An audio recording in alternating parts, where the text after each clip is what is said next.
What does it mean for a nation to build an empire in the modern age, when most of the world has already been carved up by colonial powers? By the time Italy unified into a single nation in the 1860s, the age of empire was already well underway. Britain, France, and others had spent centuries expanding their reach across continents.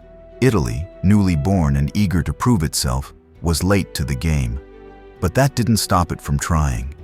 This is the story of how the Italian Empire rose, cautiously at first, then with increasing aggression under fascism, before unraveling completely during the Second World War. It's a history of conquest and colonization, of nationalist dreams and colonial violence, of shifting alliances and fragile power. Let's begin. Before Italy ever planted its flag in North Africa or marched into East Africa, it was not even a unified country. For most of its early modern history, the Italian peninsula was a fragmented landscape of city-states, kingdoms, duchies, and papal territories. There was no single Italian nation, only Italians, divided by dialects, local identities, and political borders. By the early 19th century, the region known today as Italy was divided into several principal entities. In the north, the Austrian Empire controlled the wealthy regions of Lombardy and Venetia. To the west, the Kingdom of Sardinia, ruled by the House of Savoy, held Piedmont and the island of Sardinia itself. Central Italy was dominated by the Papal States, a theocratic domain under direct rule of the Pope. To the south lay the Kingdom of the Two Sicilies, encompassing Naples and Sicily. Each region had its own ruling class, administrative systems, and foreign alliances. This division had deep roots. Since the fall of the Western Roman Empire in the 5th century, the Italian peninsula had rarely been unified under a single government. Instead, it had been a prize to be fought over by external powers. Spain, France, and Austria had all laid claim to parts of Italy at different times. The result was a patchwork society, rich in culture and history, but politically disjointed and vulnerable to outside influence. But in the 19th century, that began to change. A growing number of Italians started to imagine a different future, one where the peninsula could unite under a single flag. This vision was not simply about independence from foreign rule. It was also about national pride, cultural revival, and eventually international status. To become a nation was to become a player on the world stage. And for many Italians, that meant building an empire.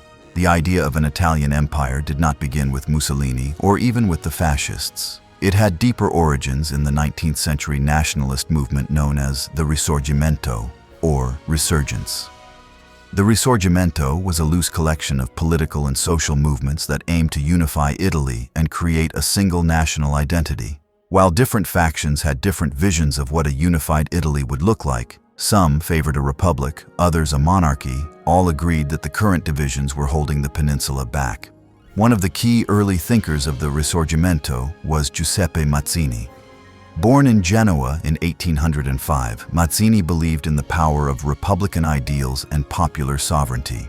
He founded a movement called Young Italy in 1831, which promoted the idea of a united democratic Italy. For Mazzini, nationalism was not just about borders. It was a moral mission. He once wrote, "Ideas grow quickly when watered by the blood of martyrs." Mazzini's vision inspired a generation of Italians, especially younger activists who saw unity as a means to liberation. But his attempts to ignite revolutions across the peninsula met stiff resistance. Monarchies, foreign armies, and the Catholic Church were all hostile to the idea of a united, secular republic. While Mazzini championed ideals, another figure took a more pragmatic approach, Count Camillo di Cavour.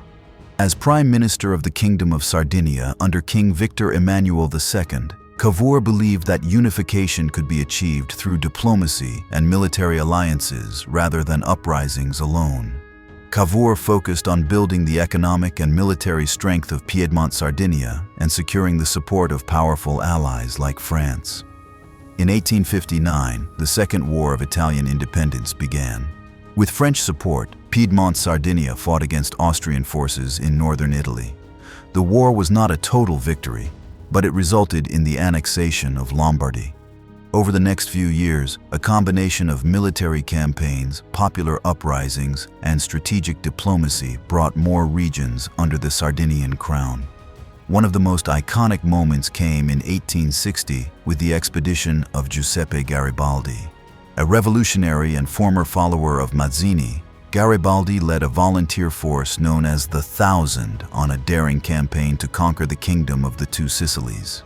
Landing in Sicily, Garibaldi's men advanced northward, winning battles and gaining popular support.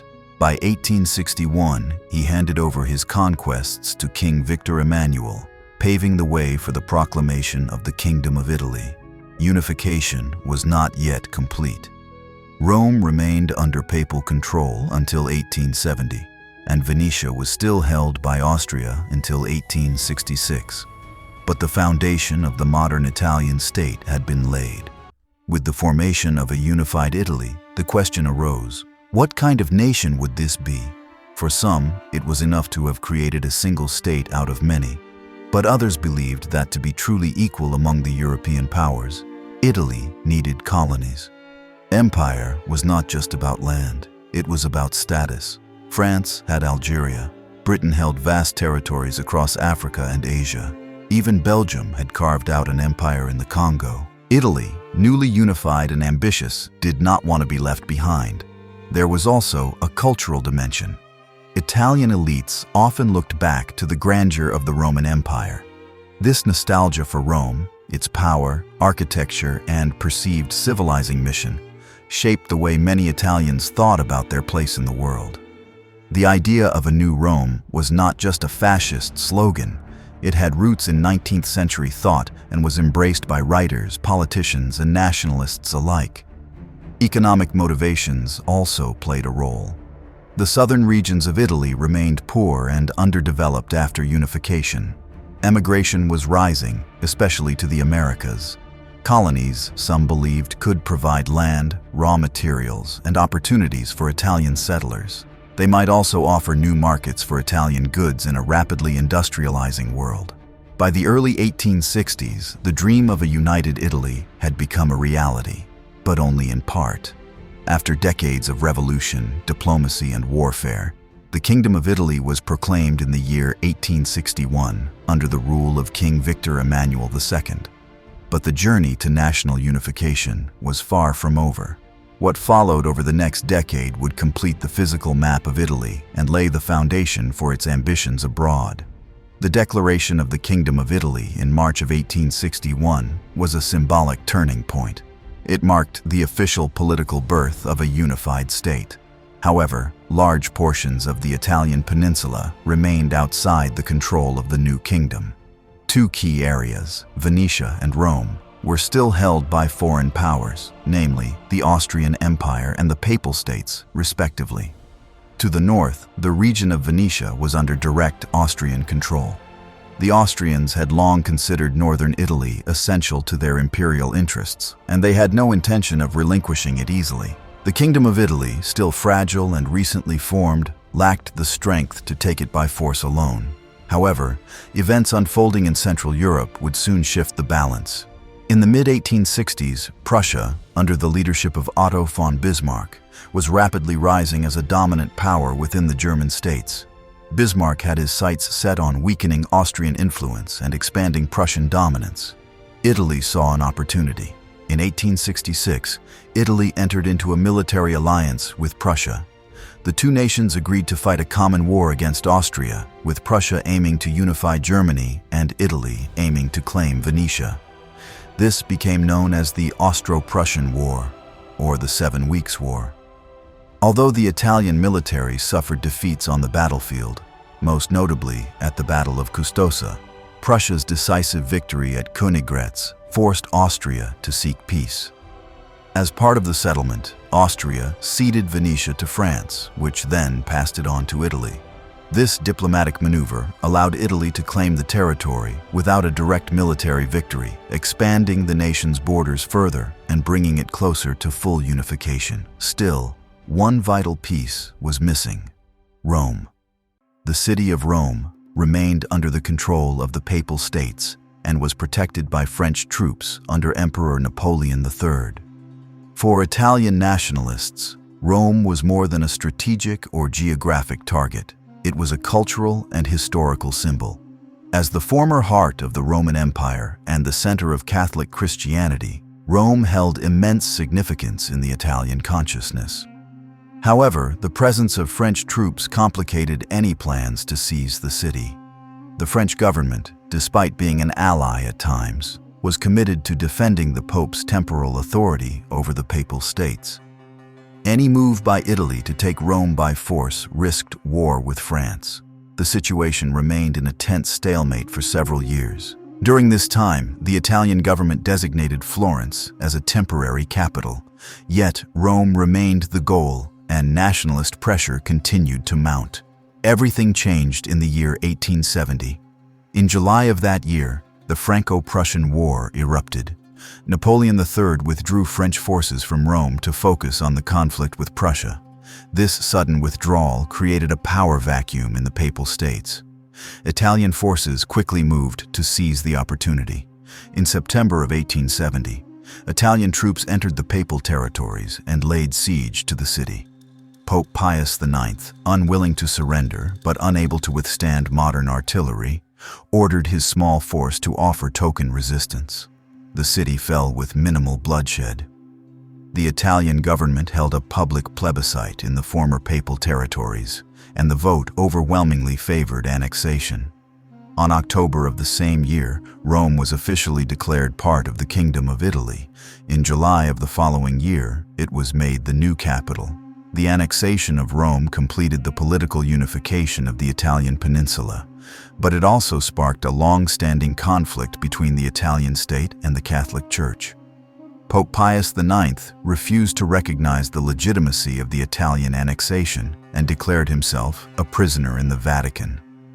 For decades, the Vatican would remain at odds with the Italian government, refusing diplomatic relations and urging Catholics not to participate in national elections. This rift between church and state would become a defining feature of post-unification Italy. While the kingdom had expanded its territory and capitalized on nationalist momentum, it had also alienated a powerful religious institution with deep influence over its population. Meanwhile, within the newly unified borders, Italy faced a range of challenges. Unification had been achieved through war, diplomacy, and the efforts of elite political actors, but ordinary Italians remained deeply divided. Linguistic, cultural, and economic differences persisted between regions, especially between the industrializing north and the agrarian, impoverished south. Southern Italy, in particular, experienced widespread discontent. In the years following unification, the region faced heavy taxation, land shortages, and state repression. A wave of resistance broke out, known as the phenomenon of brigandage.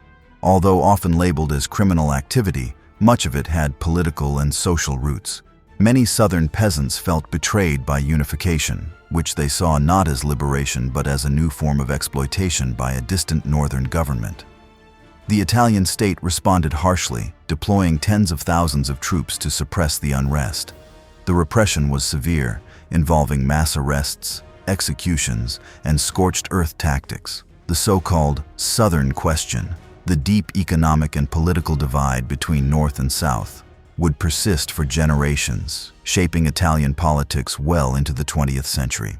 In the political sphere, Italy adopted a constitutional monarchy under the Statuto Albertino, the charter previously used in the Kingdom of Sardinia. Though the constitution allowed for a parliamentary system, power remained concentrated in the hands of the king and a small elite. Voting rights were limited to a narrow segment of the population, mainly property-owning men. As a result, the political class remained distant from the majority of Italians. Nonetheless, unification created a new national framework. The government began building institutions, railroads, postal services, schools, that would help bind the country together. A new national army and navy were formed, and a centralized administration was developed to standardize laws and taxes across the former regional states. At the same time, a sense of national identity began to take root, though slowly and unevenly. schools became key instruments for teaching the Italian language and promoting patriotism. Public monuments and celebrations honored figures like Garibaldi, Cavour, and Mazzini. National holidays and military parades helped shape a common civic culture. But Italy's place in the wider world remained uncertain. Despite its unification, Italy was still considered a second-tier power in Europe. Its economy lagged behind those of Britain, France, and Germany. Its military was inexperienced and underfunded. Its international influence was limited. Many within the Italian political and military elite believed that building a colonial empire could help close this gap. Colonialism was seen not only as a means of gaining prestige, but also of solving domestic problems such as overpopulation, unemployment, and economic underdevelopment. In the decades following unification, the Kingdom of Italy began to shift its gaze outward. Now that the map of the Italian peninsula had largely been consolidated, attention turned to the broader Mediterranean and the possibilities that lay beyond. The late 19th century was the height of European imperial expansion, what historians often call the scramble for Africa. And Italy, though a latecomer, did not intend to be left behind. By the early 1880s, the major powers of Europe, Britain, France, Germany, Belgium, and Portugal, were accelerating their colonization of African territories. These imperial ventures were motivated by a complex mix of economic interests, geopolitical rivalry, national prestige, and ideological claims of a so-called civilizing mission. For Italy, empire promised an opportunity to rise in rank among the great powers and demonstrate its legitimacy as a modern, unified state. Unlike other imperial powers, Italy lacked both a long naval tradition and a strong colonial infrastructure. Its industrial base was smaller, its fleet more modest, and its overseas networks limited. Nevertheless, Italian political leaders believed that the country could secure modest holdings in Africa, particularly in regions not yet fully claimed by other European powers. The first serious move toward colonization came in the Horn of Africa, specifically in the area that would later become Eritrea. In 1869, an Italian shipping company, supported by the government, purchased the port of Assab on the Red Sea coast from a local sultan. At the time, the acquisition was small and mostly commercial in nature, but it laid the groundwork for future expansion. Over the following decade, the Italian presence at Assab remained limited. However, in the early 1880s, Italy saw new opportunities emerge.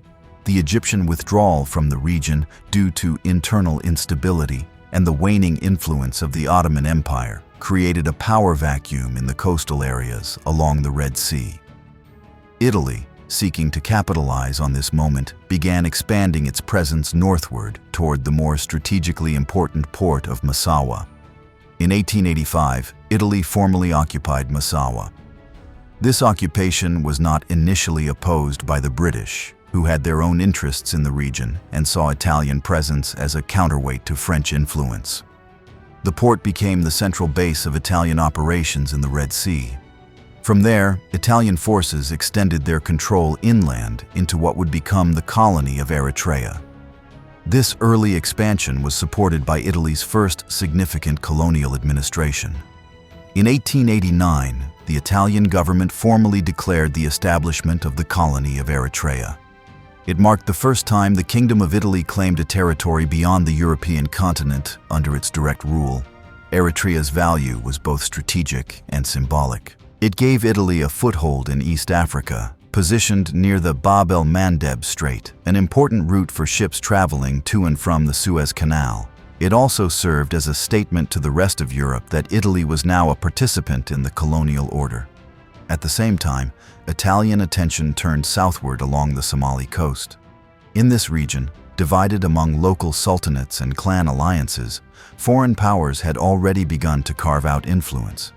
Britain controlled northern Somaliland, while the French held a small enclave to the northwest at Djibouti. Italy entered into treaties with local Somali leaders, gradually extending its influence along the southern coast. By the late 1880s, Italy had established protectorates over several territories, including the region around Mogadishu. These territories would eventually be consolidated into the colony of Italian Somaliland. Unlike Eritrea, where Italy established a more direct and militarized form of colonial rule, its presence in Somaliland began under a system of indirect administration. Local rulers retained nominal authority under the oversight of Italian advisors and officials. However, this system would change over time as Italy sought to assert more centralized control. In both Eritrea and Somalia, the Italian colonial presence faced immediate resistance.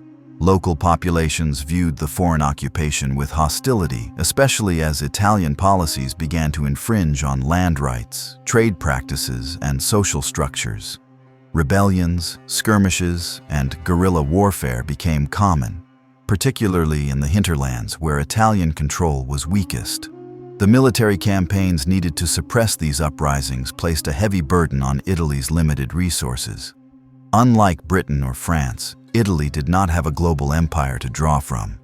Every expansion required a delicate balance between ambition and practicality. Despite these challenges, the Italian government continued to promote colonialism as a national mission. Politicians, military leaders, and segments of the press framed imperialism as a path toward prosperity and global respect.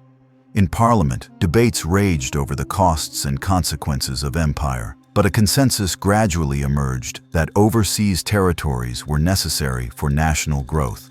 One important advocate of colonial expansion during this period was Prime Minister Francesco Crispi. A former revolutionary turned conservative nationalist, Crispi believed in strong centralized government and the use of empire to elevate Italy's standing. Under his leadership in the late 1880s and early 1890s, Italy pursued a more assertive foreign policy, expanding its presence in East Africa and laying the groundwork for further confrontation with Ethiopia. Crispi also supported infrastructure development within the colonies, including roads, military outposts, and ports. These efforts were intended to project Italian authority and stimulate economic activity. However, the returns were limited. The Italian colonies remained financially dependent on the mainland, and settler migration was far lower than anticipated. At home, public opinion was mixed. While nationalist newspapers praised the expansion and glorified the military, segments of the Italian population, especially in the impoverished South, questioned why resources were being spent overseas instead of addressing urgent needs at home. Critics argued that colonialism served the interests of a small elite rather than the nation as a whole. Nonetheless, the political establishment pressed forward. Italian colonial ambitions were no longer theoretical. They had become policy, backed by troops, administrators, and the projection of a new national identity. By the early 1890s, Italy's colonial ambitions had taken a bold turn. No longer content with coastal enclaves or protectorates, Italian leadership now set its sights on a more formidable prize: Ethiopia. Known at the time as Abyssinia, Ethiopia was a large, landlocked kingdom in the Horn of Africa. Unlike other regions Italy had moved into, Ethiopia was independent, politically organized, and militarily capable. What followed was a dramatic confrontation that would reshape Italy's imperial ambitions and leave a deep scar on its national pride. Ethiopia had long maintained its sovereignty despite European pressures.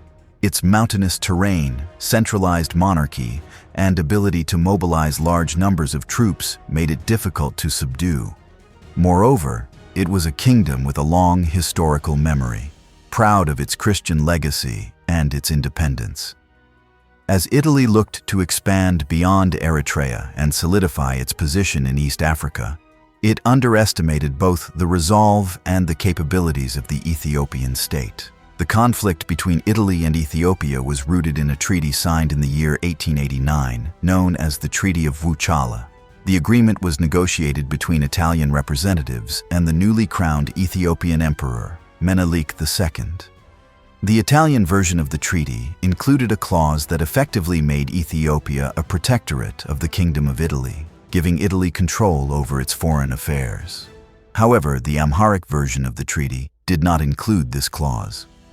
According to Menelik, Ethiopia retained full sovereignty. This discrepancy sparked a diplomatic crisis. Italy insisted that the treaty granted it international recognition of its protectorate over Ethiopia. Menelik rejected this interpretation and renounced the agreement. When Italy attempted to enforce the claim by building military posts deeper into Ethiopian territory, tensions escalated toward open conflict. In response, Emperor Menelik began mobilizing a national army, calling upon regional rulers to contribute men and resources to resist the Italian advance. His appeal was widely successful. Ethiopia's resistance was not merely defensive. It was a national mobilization aimed at preserving independence in the face of foreign domination. Menelik's forces would soon be joined by his wife, Empress Taitu Betul, who played an active role in rallying support and organizing resistance. Meanwhile, Italian forces under General Oreste Baratieri pushed further inland from Eritrea. Confident in their superior weaponry and assuming the Ethiopians would be poorly organized, the Italians underestimated the scale of opposition they would face. Baratieri was also under pressure from the Italian government, particularly Prime Minister Francesco Crispi, who expected a swift and victorious campaign that could strengthen Italy's position in Africa and at home. The decisive moment came in March of 1896 at the Battle of Adwa. The Italian force, numbering around 17,000, moved to engage a much larger Ethiopian army, estimated at over 80,000, near the town of Adwa in northern Ethiopia. Despite having some modern weapons, including artillery and rifles, the Italians were poorly supplied and divided into smaller columns across difficult terrain. Communication between units was limited and they lacked accurate maps of the area. Menelik's forces, on the other hand, were unified, highly motivated, and well-informed about the Italian movements. The Ethiopian army included warriors from across the empire, including troops from Shewa, Tigray, Gojam, and Wollo. Many had traditional weapons, such as spears and swords, but a significant portion were also armed with modern rifles acquired from European powers. On the morning of the battle, Ethiopian forces launched a coordinated attack on the scattered Italian columns. The fighting was fierce and chaotic, but the Ethiopian numerical superiority and familiarity with the terrain soon overwhelmed the invaders. Several Italian units were completely encircled and destroyed. General Baratieri was unable to regroup his forces or mount a counterattack. By the end of the day, thousands of Italian soldiers were dead or captured. The Battle of Adwa was a stunning victory for Ethiopia and a devastating defeat for Italy. The casualty figures told the story. The Italians lost more than 6,000 men, with many more wounded or taken prisoner. In contrast, Ethiopian losses, though significant, were far lower. The Italian army had not only failed to conquer Ethiopia, it had been decisively crushed. The consequences of Adwa were immediate and far-reaching. In Ethiopia, the victory solidified Menelik's rule and enhanced the kingdom's international standing. Ethiopia had become the first African nation in the modern era to defeat a European power in open warfare. The triumph at Adwa became a powerful symbol of African resistance to colonialism, inspiring anti-colonial movements across the continent in the years to come. In Italy, the defeat sparked outrage and crisis. The press turned sharply critical of the government, and public confidence in the state's leadership collapsed.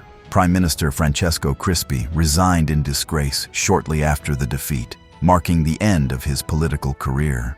The loss exposed the weaknesses of Italy's military planning, logistical organization, and overconfidence in its colonial strategy.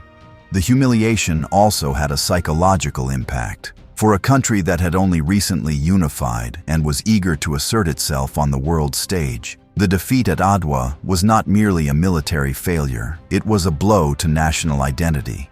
The narrative of Italian greatness, built on dreams of Roman revival and imperial glory, had been interrupted by a sobering reality. In the years that followed, Italy adopted a more cautious approach to its colonial ambitions. Though it retained control of Eritrea and parts of Somalia, the dream of dominating the Horn of Africa was put on hold. Efforts to rebuild and reorganize the colonial administration took priority over further expansion. The defeat at Adwa also led to a brief period of political instability. Protests and public demonstrations took place in major cities, demanding accountability for the military disaster. The Italian monarchy, though untouched directly, became more aware of the risks involved in overseas ventures. Military leaders called for reforms, and debates over conscription, funding, and foreign policy intensified in parliament. Despite the shock, the memory of Adwa did not end Italy's imperial ambition. In fact, over time, it would be reframed and reinterpreted. Some Italian nationalists would later view the defeat not as a reason to abandon empire but as a justification for revenge.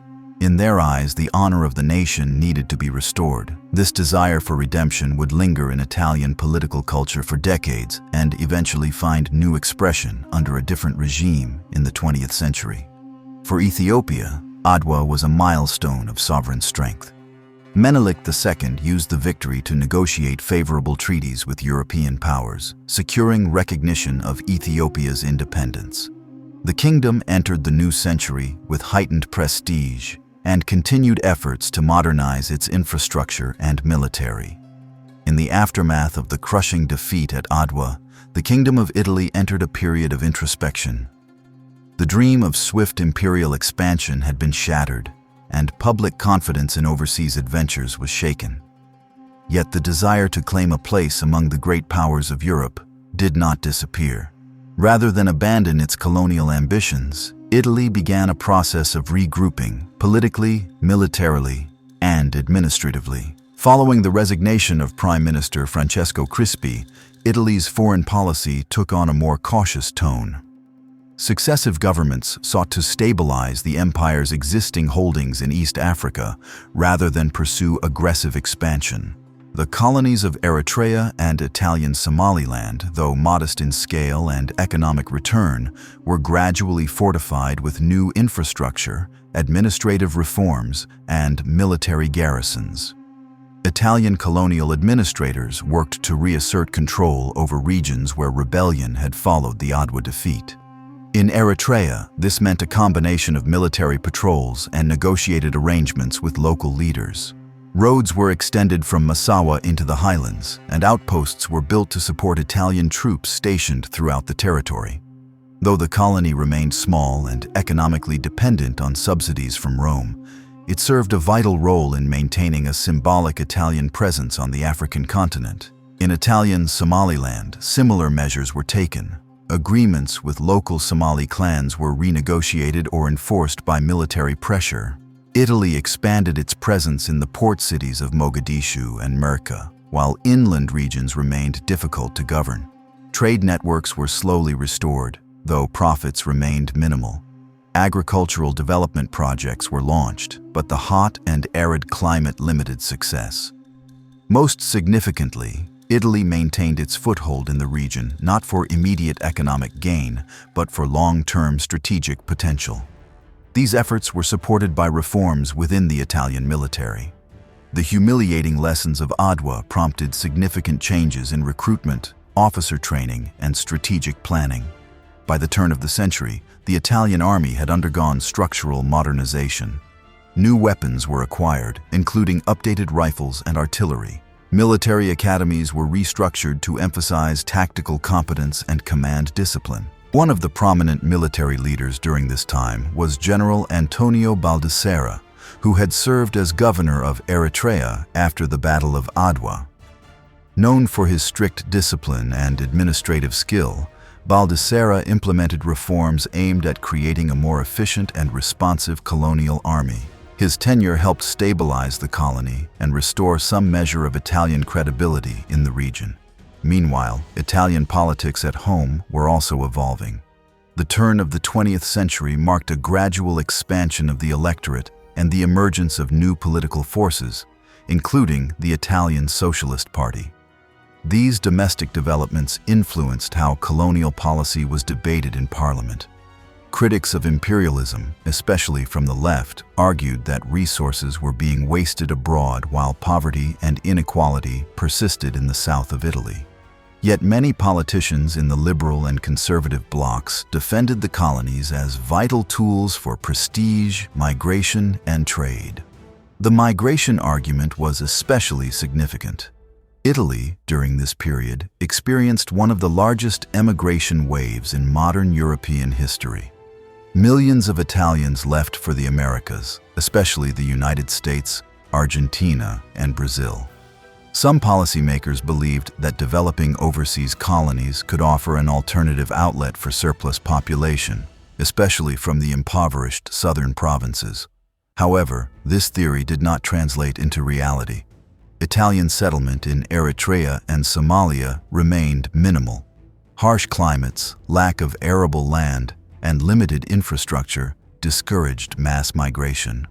Most Italians preferred the opportunities offered by industrial economies abroad rather than the uncertain prospects in African outposts. Nonetheless, small settler communities did begin to appear, primarily composed of civil servants, soldiers, and merchants. As the Italian government focused on consolidating its limited colonial possessions, it also began to reevaluate its broader imperial strategy. Many policymakers, military planners, and nationalist thinkers began to look beyond East Africa. The Horn of Africa had proven difficult and costly. New ideas emerged that pointed to North Africa, specifically the Ottoman provinces of Tripolitania and Cyrenaica, today part of modern Libya, as the next target for expansion. There were several reasons for this strategic shift. First, Libya was geographically closer to Italy than East Africa, located directly across the Mediterranean Sea. This proximity made it more accessible for military deployment, trade, and future settlement. Second, the Ottoman Empire, which nominally controlled Libya, was weakening and increasingly unable to defend its far-flung territories. Third, Italy believed that other European powers would not strongly oppose such a move, especially as competition among colonial empires intensified. The idea of seizing Libya gradually gained momentum among Italy's political and military elite. Lobbyists from Italian business interests argued that Libya's agricultural potential and natural resources, though largely unverified, made it a worthy target. Nationalist newspapers and intellectuals began promoting Libya as the fourth shore of Italy, implying a natural extension of the peninsula across the Mediterranean. In support of this emerging vision, Italy began to expand its intelligence-gathering operations in North Africa. Naval patrols increased, and diplomatic channels were explored to assess how Britain and France might respond to an Italian move against Ottoman-held Libya. By the end of the first decade of the 20th century, Italian officials had developed preliminary military plans for intervention. At the same time, Italy sought to strengthen its diplomatic position within Europe. Since the late 19th century, it had been part of the Triple Alliance with Germany and Austria-Hungary. While this alignment provided some strategic security, it also created tension, particularly over Italian ambitions in territories still under Austrian control, such as South Tyrol and Dalmatia. To navigate this complex environment, Italian foreign policy shifted toward flexibility. Diplomats worked to improve relations with France, despite past colonial rivalries, and explored informal understandings with Britain.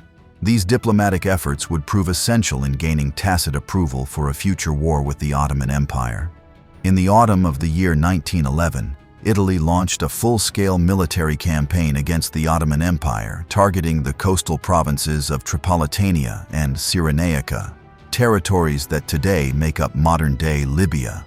This conflict, known as the Italo-Turkish War, was the first major test of Italy's reorganized military and the first significant attempt to expand its empire in North Africa. It was a bold gamble, driven by nationalist ambition, geopolitical calculation, and the desire to claim a share of the rapidly diminishing map of Ottoman imperial holdings. By the opening of the 20th century, the Ottoman Empire was widely regarded as the sick man of Europe. Its grip on its North African provinces had weakened substantially due to internal political decay, economic challenges, and rising nationalist movements across its territories. Italian politicians and military planners believed that the Ottomans would be unable to defend Libya effectively, especially from a European force. They saw an opportunity to strike while international conditions were favorable. Italy's strategic motivations were both practical and ideological. Libya's proximity to Sicily and the southern Italian coast made it attractive for naval and logistical reasons. Control of Libya would give Italy dominance over the central Mediterranean and provide a base from which to project power. In addition, nationalist rhetoric promoted Libya as a promised land for Italian settlers, a place where Italian culture, agriculture, and influence could flourish. Though Libya's agricultural and mineral wealth was largely speculative at the time, many believed it would become a valuable colonial possession. Diplomatic groundwork had been laid in the years prior. Italy secured informal assurances from France and Britain that they would not interfere in a conflict with the Ottomans. France, having recently expanded into Morocco, was not inclined to defend Ottoman interests, while Britain viewed Italy as a useful counterweight to German influence in the Mediterranean. With diplomatic resistance minimized, the stage was set.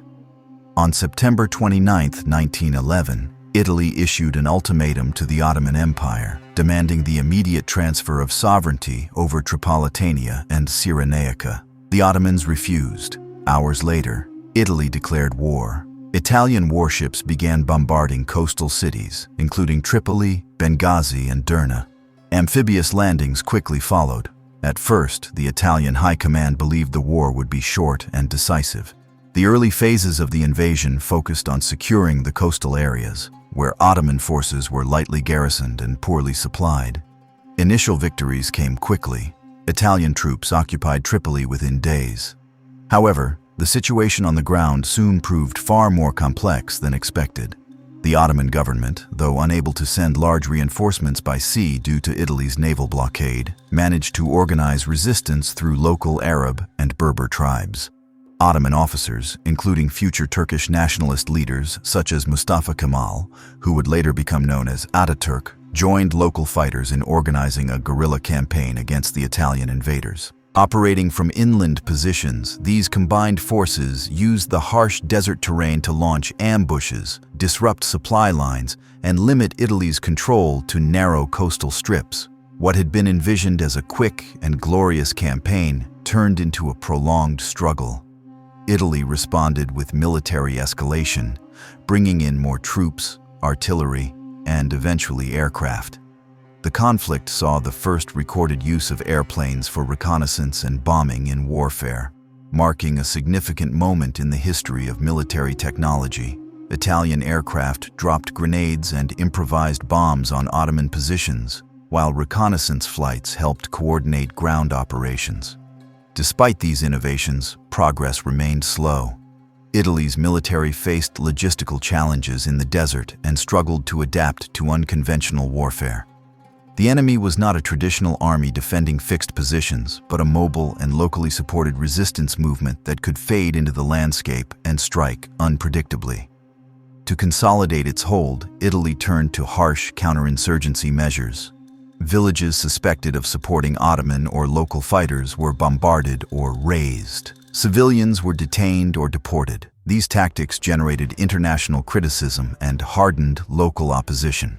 The dream of transforming Libya into a model colony quickly faded under the pressure of reality. Meanwhile, in the eastern Mediterranean, the war widened. Italy launched naval operations against Ottoman-held islands in the Aegean Sea, particularly the Dodecanese archipelago. These islands, situated off the southwestern coast of Anatolia, had little to do with the conflict in Libya, but were strategically important. Italy occupied them to force concessions from the Ottomans and strengthen its bargaining position. The occupation was officially presented as temporary, pending the outcome of peace negotiations. The turning point came in the spring of 1912. With the Balkan states preparing to launch their own wars against the Ottomans, the empire faced the threat of multiple fronts. Ottoman leaders, aware that continued war with Italy could leave them vulnerable to larger territorial losses in the Balkans, moved toward negotiation. Peace was formalized in October of 1912 with the Treaty of Auchi, also known as the Treaty of Lausanne. Under the terms of the treaty, the Ottoman Empire agreed to withdraw from Tripolitania and Cyrenaica, effectively ceding control to Italy. In return, Italy agreed to return the Dodecanese Islands, though it maintained de facto control and would not relinquish them until several decades later. The treaty marked a major milestone for Italy. For the first time, it had acquired a large overseas colony through military conquest. Libya was now under Italian rule, and nationalist leaders celebrated the victory as proof that Italy had earned its place among the imperial powers of Europe. Yet the reality on the ground remained far more complex. While Italy had secured nominal sovereignty over Libya, its control was largely confined to coastal cities. The interior regions, especially the deserts and highlands, remained under the influence of tribal leaders and Ottoman loyalists. Resistance continued, and the cost of occupation escalated. Italian rule in Libya would quickly take on a militarized and repressive character. Colonial administrators imposed direct control, abolished traditional systems of governance, and established a heavy military presence. Plans for Italian settlement advanced slowly, as few Italians were willing to migrate to what remained an unstable and inhospitable region. Nonetheless, the conquest of Libya had deep political implications. It marked Italy's transition from a marginal participant in global affairs to a recognized colonial power. The war had demonstrated that Italy could mobilize, project force, and compel diplomatic outcomes through military means. It had also tested the capabilities of the Italian Navy and introduced modern innovations like aerial warfare into the country's strategic thinking. Domestically, the war had mixed effects. It boosted nationalist pride and provided political capital to leaders who had supported the conflict. However, it also exposed weaknesses in the Italian military command and stirred opposition among anti-imperialists and socialists, who decried the human cost and limited benefits of the war. As the First World War erupted in the summer of 1914, Europe descended into a conflict unlike anything it had seen before. Alliances crumbled, borders shifted, and empires teetered on the edge of collapse. For Italy, the war presented a moment of both hesitation and opportunity, an event that would test its loyalties, reshape its foreign policy, and influence its imperial ambitions for the years to come. When war broke out, Italy was still formally aligned with Germany and Austria-Hungary through the Triple Alliance. However, Italian leaders chose not to enter the war immediately.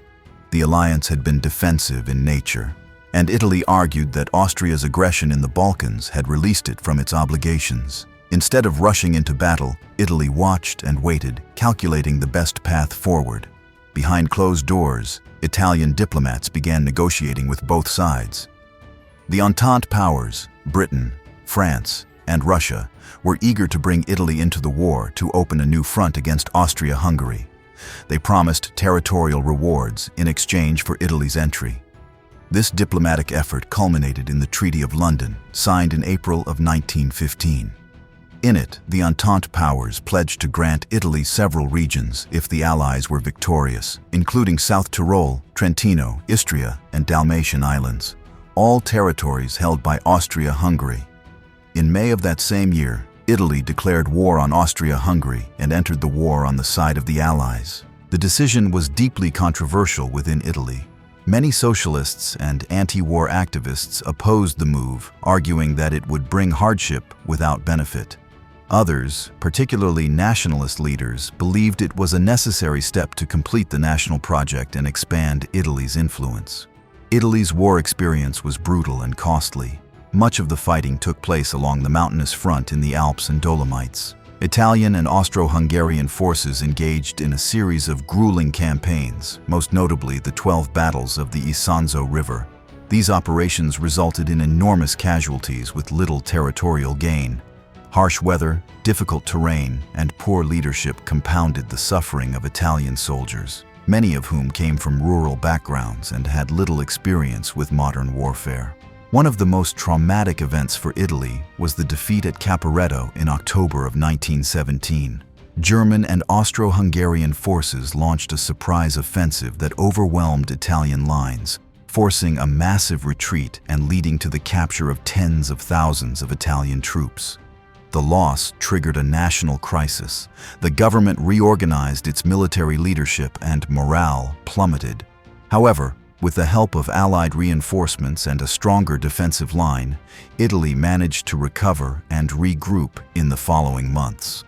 By the end of the war, in November of 1918, Italy emerged technically on the winning side. The Austro-Hungarian Empire had collapsed and the Central Powers had been defeated. But the cost had been staggering. Over 600,000 Italians dead, more than 1 million wounded, and the economy left in disarray. Italy now looked to claim its promised rewards. At the Paris Peace Conference in 1919, Italian Prime Minister Vittorio Orlando arrived determined to secure the territorial gains outlined in the Treaty of London, as well as additional areas such as the port city of Fiume, which had not been promised but was considered vital by many Italian nationalists. Orlando's delegation demanded extensive concessions, citing Italy's wartime sacrifices and contributions to the Allied cause. However, negotiations proved difficult.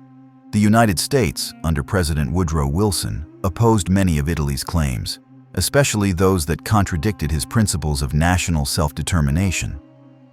Wilson argued that the people living in disputed regions, such as the Slavs in Dalmatia, had the right to determine their own political futures.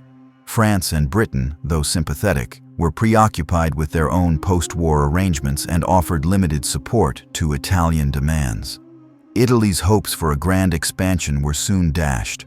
While it did receive some territories, South Tyrol, Trentino, and Istria, the Dodecanese Islands remained under temporary Italian occupation, but were not formally awarded. The city of Fiume was excluded from the settlement, and Italy failed to gain most of the Dalmatian coast. The outcome produced what Italian nationalists would later call the Mutilated Victory, a phrase coined by poet and war veteran Gabriele D'Annunzio. For many Italians, the post-war settlements felt like a betrayal, a failure to achieve the full measure of imperial reward after such high sacrifice. This sense of grievance would have lasting consequences. In response to the perceived injustice, nationalist movements gained strength. Among the most dramatic expressions of post-war discontent was the occupation of Fiume in September of 1919. Gabriele D'Annunzio, leading a band of former soldiers, adventurers, and political radicals, marched into the city and declared it an independent state, the Italian Regency of Carnaro. This rogue operation directly challenged the Italian government and international law but gained widespread attention and admiration among disaffected veterans and nationalists. D'Annunzio's rule in Fiume was theatrical and symbolic. He styled himself as a heroic figure, used poetic rhetoric, and organized a cult of personality around his leadership. Though his regime lacked international recognition and lasted barely over a year, it demonstrated the growing appeal of militant nationalism and the willingness of certain factions to act outside legal boundaries in pursuit of imperial goals. The occupation of Fiume foreshadowed deeper political changes to come. Italy had entered the post-war era deeply divided, economically strained, socially fragmented, and politically unstable. Rising unemployment, inflation, and labor unrest created fertile ground for radical ideologies. At the same time, the military victory that had been expected to elevate Italy to the level of Britain and France had instead exposed its limitations. Though Italy now controlled a larger national territory than ever before, its colonial empire remained modest. Libya, Eritrea, and Somaliland continued to be governed as overseas possessions, but they generated little economic return and remained vulnerable to resistance. The dream of a greater Italian empire, though still alive in the imagination of many, had stalled once more. In the immediate aftermath of the First World War, Italy found itself at a crossroads. Though it had emerged on the winning side of the conflict, the country was riddled with frustration, instability, and disillusionment. Among nationalist circles, the belief that Italy had been cheated of its rightful rewards gained traction, leading to a wave of radical political energy that would soon take physical form. Nowhere was this mood more dramatically expressed than in the occupation of the city of Fiume in September of 1919. This event, though brief in duration, marked a turning point in the history of Italian nationalism. It was both a symptom of the broader political unrest of the post-war period and a preview of the ideas, tactics, and cults of personality that would soon define Italian fascism. Fiume, a port city on the Adriatic Sea, had been part of the Austro-Hungarian Empire before the war. At the conclusion of the conflict, Italy laid claim to it, citing ethnic Italian populations and strategic interests. However, the Treaty of Saint-Germain, signed in September of 1919, assigned the city to the newly formed Kingdom of Serbs, Croats, and Slovenes. The Italian government, under pressure from the Allied powers and lacking international support, reluctantly accepted the decision. This perceived surrender enraged many Italian nationalists who viewed Fiume as rightfully Italian territory. Among the most vocal and theatrical of these voices was Gabriele D'Annunzio, a poet, war hero, and provocateur who had already achieved national fame for his exploits during the war. Charismatic and eloquent, D'Annunzio embodied the fusion of cultural romanticism and militant nationalism. On September 12, 1919, D'Annunzio led a force of around 2,000 volunteer soldiers, mostly disgruntled veterans known as Arditi, in a march on Fiume. The Italian army had been ordered to stop them, but offered no resistance. Once inside the city, D'Annunzio declared its annexation to Italy and established a new regime known as the Italian Regency of Carnaro. What followed was a political experiment that blended nationalist symbolism, theatrical propaganda, and proto-fascist governance. D'Annunzio assumed the title of Comandante and ruled the city as a personal fiefdom. He gave grand speeches from balconies, organized mass rallies, and adopted Roman-inspired titles and rituals. A new constitution was drafted that combined elements of syndicalism, corporatism, and authoritarianism. It was filled with poetic language and grand declarations, but it lacked clear mechanisms of government. The occupation of Fiume drew mixed reactions. Within Italy, it was a sensation. D'Annunzio became a symbol of patriotic defiance, particularly among those who felt betrayed by the liberal government in Rome. His actions embarrassed the Italian state, which found itself unable to control the narrative or the territory. Internationally, however, the episode was viewed as a rogue occupation, and pressure mounted for a resolution. Despite its dramatic flair, the regime in Fiume quickly encountered serious challenges. The economy of the city collapsed under the weight of isolation and poor administration. Food shortages and inflation intensified. Local populations, initially caught up in the spectacle, grew weary of D'Annunzio's rule. The volunteers who had joined the occupation became restless, and discipline deteriorated. After more than a year of uneasy standoff, the Italian government decided to act. In December of 1920, Italian military forces entered Fiume and forcibly removed D'Annunzio and his followers. The brief republic collapsed, and the city was placed under direct Italian control. The incident became known as the Bloody Christmas due to the brief fighting that accompanied the takeover. Though the Fiume episode ended in failure, its impact was lasting. For one, it exposed the fragility of the Italian liberal state, which had been unable to prevent or resolve the occupation through political means. The inability to manage nationalist demands fed into a growing narrative that Italy needed stronger, more decisive leadership. More importantly, the occupation became a blueprint for a new kind of political movement, one that rejected parliamentary democracy, embraced spectacle, and glorified violence and willpower. D'Annunzio had shown how myth, symbolism, and direct action could rally support and challenge authority. Many of the tactics, aesthetics, and themes he developed in Fiume would later be adopted by the fascist movement. Among those watching closely was Benito Mussolini, a former socialist who had broken with the left during the war and was now cultivating his own political identity. Mussolini admired D'Annunzio's flair and ability to mobilize national sentiment, though he would later distance himself from the older man's theatrical style. Nonetheless, the DNA of Fiume could be traced through the black-shirted marches, Roman salutes, and choreographed speeches that became hallmarks of Mussolini's fascist rise. Fiume also left a cultural legacy. It produced a generation of disillusioned veterans and nationalist youth who were unwilling to return to ordinary civilian life. These individuals, hardened by war, alienated by the post-war economy, and inspired by D'Annunzio's defiance, would become a vital recruitment base for paramilitary groups in the years that followed.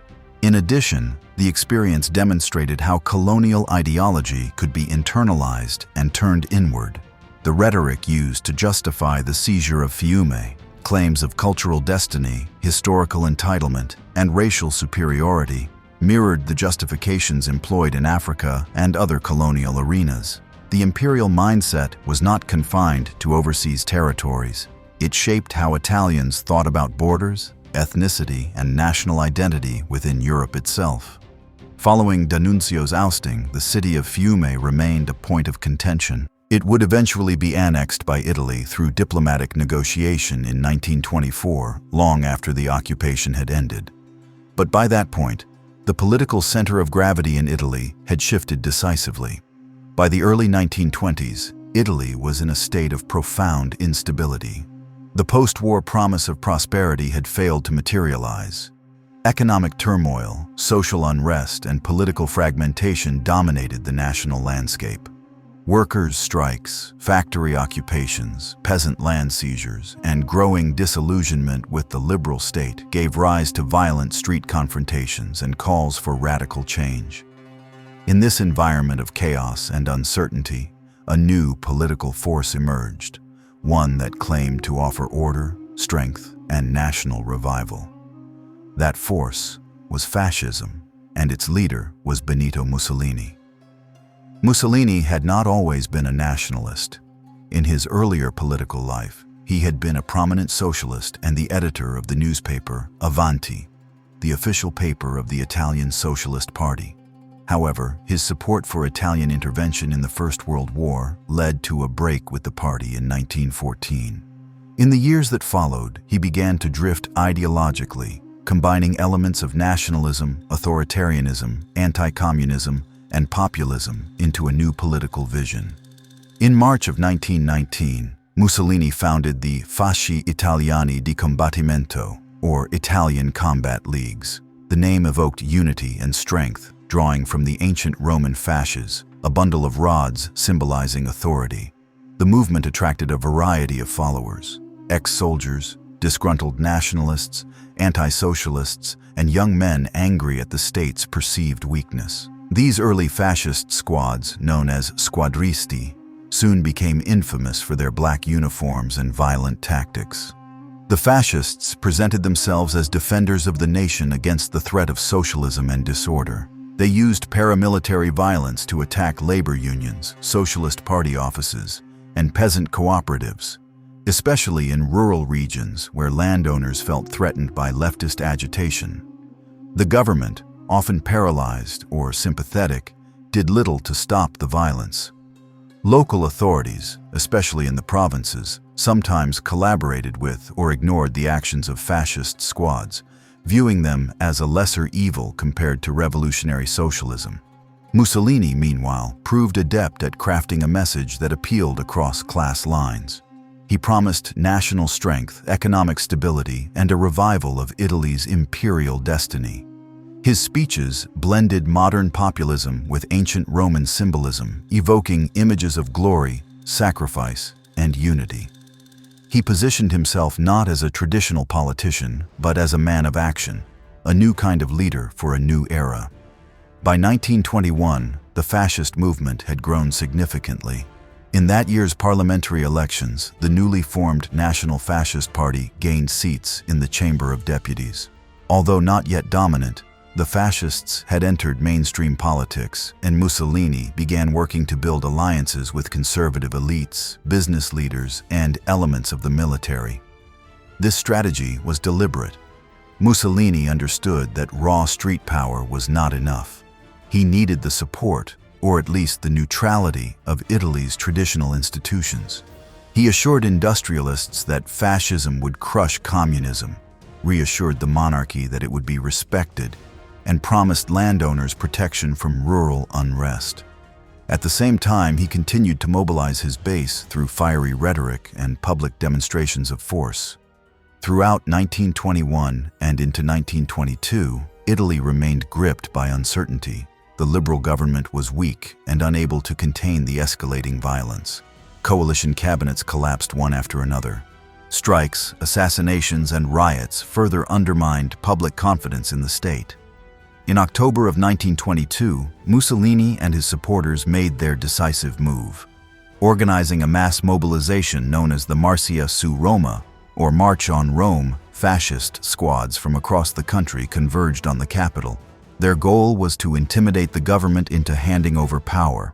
The march itself was more symbolic than militarily threatening. Most of the fascist troops were poorly armed and lacked the logistical support for sustained combat. But the psychological impact was immense. In the face of this growing pressure, King Victor Emmanuel III refused to declare a state of emergency or order the army to suppress the movement. On October 29th, Mussolini was invited to form a new government.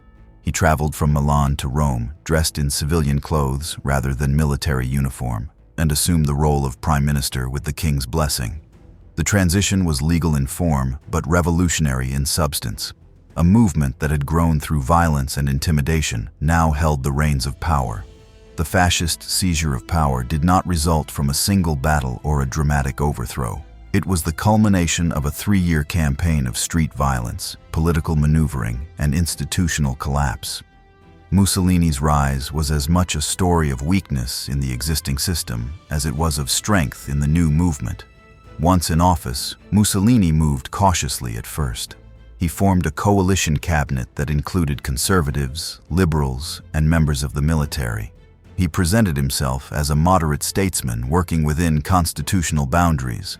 But behind the scenes, preparations were already underway to transform the state. Over the next few years, Mussolini consolidated his grip on power. Press censorship increased. Political opponents were harassed, arrested, or assassinated. The fascist squads were absorbed into a formal militia, the Milizia Volontaria per la Sicurezza Nazionale, which answered directly to Mussolini. Gradually, democratic institutions were hollowed out, and Italy slid toward dictatorship. Mussolini also began to articulate a clearer vision of fascist imperialism. In speeches, articles, and public addresses, he evoked the memory of Rome and the need for Italy to assert itself as a dominant Mediterranean power. He spoke of demographic expansion, racial strength, and the duty of Italians to civilize lesser peoples. The colonies in Libya, Eritrea, and Somalia, though still limited in development, were increasingly featured in fascist propaganda as the foundation of a future empire. With Mussolini's rise to power formalized and the fascist regime beginning to tighten its grip over Italian society, a new phase of imperial policy took shape. No longer limited to symbolic gestures or cautious administrative reforms, the fascist government now moved to consolidate, expand, and militarize its colonial holdings. Italy's territories in Africa, Libya, Eritrea, and Somalia would become key instruments in Mussolini's broader vision of national rejuvenation, racial hierarchy, and international prestige. Colonialism under fascism was not simply a continuation of liberal-era imperialism. It was reshaped by the ideological commitments of the new regime. Fascism promoted a mythologized vision of empire rooted in Roman grandeur, discipline, and the so-called civilizing mission. The colonies were to be not only sources of strategic value or economic development, but laboratories for fascist social engineering. Within a few years, these territories would experience sweeping changes in governance, military policy, and the everyday lives of their populations. Libya, acquired from the Ottoman Empire less than 2 decades earlier, became the immediate focus of fascist consolidation. Since the end of the Italo-Turkish War, Italian control in Libya had remained tenuous, especially in the interior regions. Resistance from indigenous populations, particularly the Senussi religious and tribal network, continued to disrupt Italian administration and limit its authority to the coastal cities. Earlier Italian governments had alternated between limited military campaigns and hesitant political reforms. Under fascism, that indecisiveness ended. Mussolini appointed a series of aggressive colonial governors to subdue Libya fully and integrate it more firmly into the Italian imperial system. Among them was Marshal Pietro Badoglio, a veteran of the First World War, who was tasked with ending resistance in Cyrenaica. Badoglio's approach was brutal and systematic. Italian forces launched a campaign of forced population displacement, mass arrests, and the construction of concentration camps. The goal was to separate rebel fighters from their support networks and starve the resistance into submission. Entire communities were uprooted. Thousands of Libyan civilians were marched into desert camps with inadequate shelter, food, or sanitation. These measures led to widespread disease and death. At the same time, Italian aircraft bombed rebel positions and water sources, while motorized units pursued remaining fighters across the desert. By the late 1920s, the Senussi resistance had been largely crushed, though at great human cost. In parallel with this repression, the fascist regime began promoting the colonization of Libya by Italian settlers. The goal was to transform the territory into an extension of Italy itself, a new frontier for expansion and demographic renewal. The Italian government encouraged migration by offering land grants, tax exemptions, and infrastructure support. Fascist planners envisioned agricultural villages populated by disciplined settlers who would embody the regime's ideals of productivity, order, and racial superiority. This settler colonialism was deeply racialized. Italians were portrayed as bringers of civilization, while the indigenous population was treated as backward and inferior. Racial segregation was introduced in urban planning, education, and labor markets. Access to services, mobility, and legal rights were stratified by ethnicity. Fascist officials insisted that the success of empire depended on maintaining the purity of Italian culture and avoiding any mixing with native populations. Similar patterns unfolded in East Africa. In Eritrea, which had been under Italian rule since the late 19th century, the fascist administration increased investments in infrastructure and port facilities, particularly in the capital, Asmara. The city began to take on the appearance of a colonial outpost, infused with fascist architecture and planning. Roads, railways, and administrative buildings were constructed to assert authority and accommodate settlers, soldiers, and traders. The Eritrean population, however, remained excluded from meaningful participation in governance or development. Italians occupied nearly all positions of power, and indigenous elites were sidelined or co-opted through symbolic appointments. The local workforce was subjected to exploitative labor practices, including forced labor on state projects. Legal codes enforced racial hierarchies, and public rituals emphasized loyalty to Mussolini and the fascist state. In Italian Somaliland, the fascist presence was less developed but increasingly assertive. The region had long been administered through indirect rule, relying on local authorities and clan structures. However, the fascist regime began shifting toward direct control, sending Italian administrators and military officers to expand the state's reach. Public works projects, including roads and military outposts, were launched to improve logistical capacity and demonstrate state power. Education became another tool of fascist imperialism. In all colonies, the regime established state-run schools designed to indoctrinate the local population with fascist ideology, while simultaneously limiting their access to real knowledge or advancement. Indigenous children were taught obedience, manual skills, and glorified versions of Italian history. Italian children in the colonies received education centered on racial pride, empire, and loyalty to the Duce. Religion was also manipulated for political ends. While earlier colonial administrations had sometimes cooperated with Islamic leaders to maintain order, the fascist regime was more confrontational. In Libya, religious institutions associated with resistance movements were targeted for suppression. Mosques were monitored, and religious leaders were forced to declare loyalty to Italian authorities.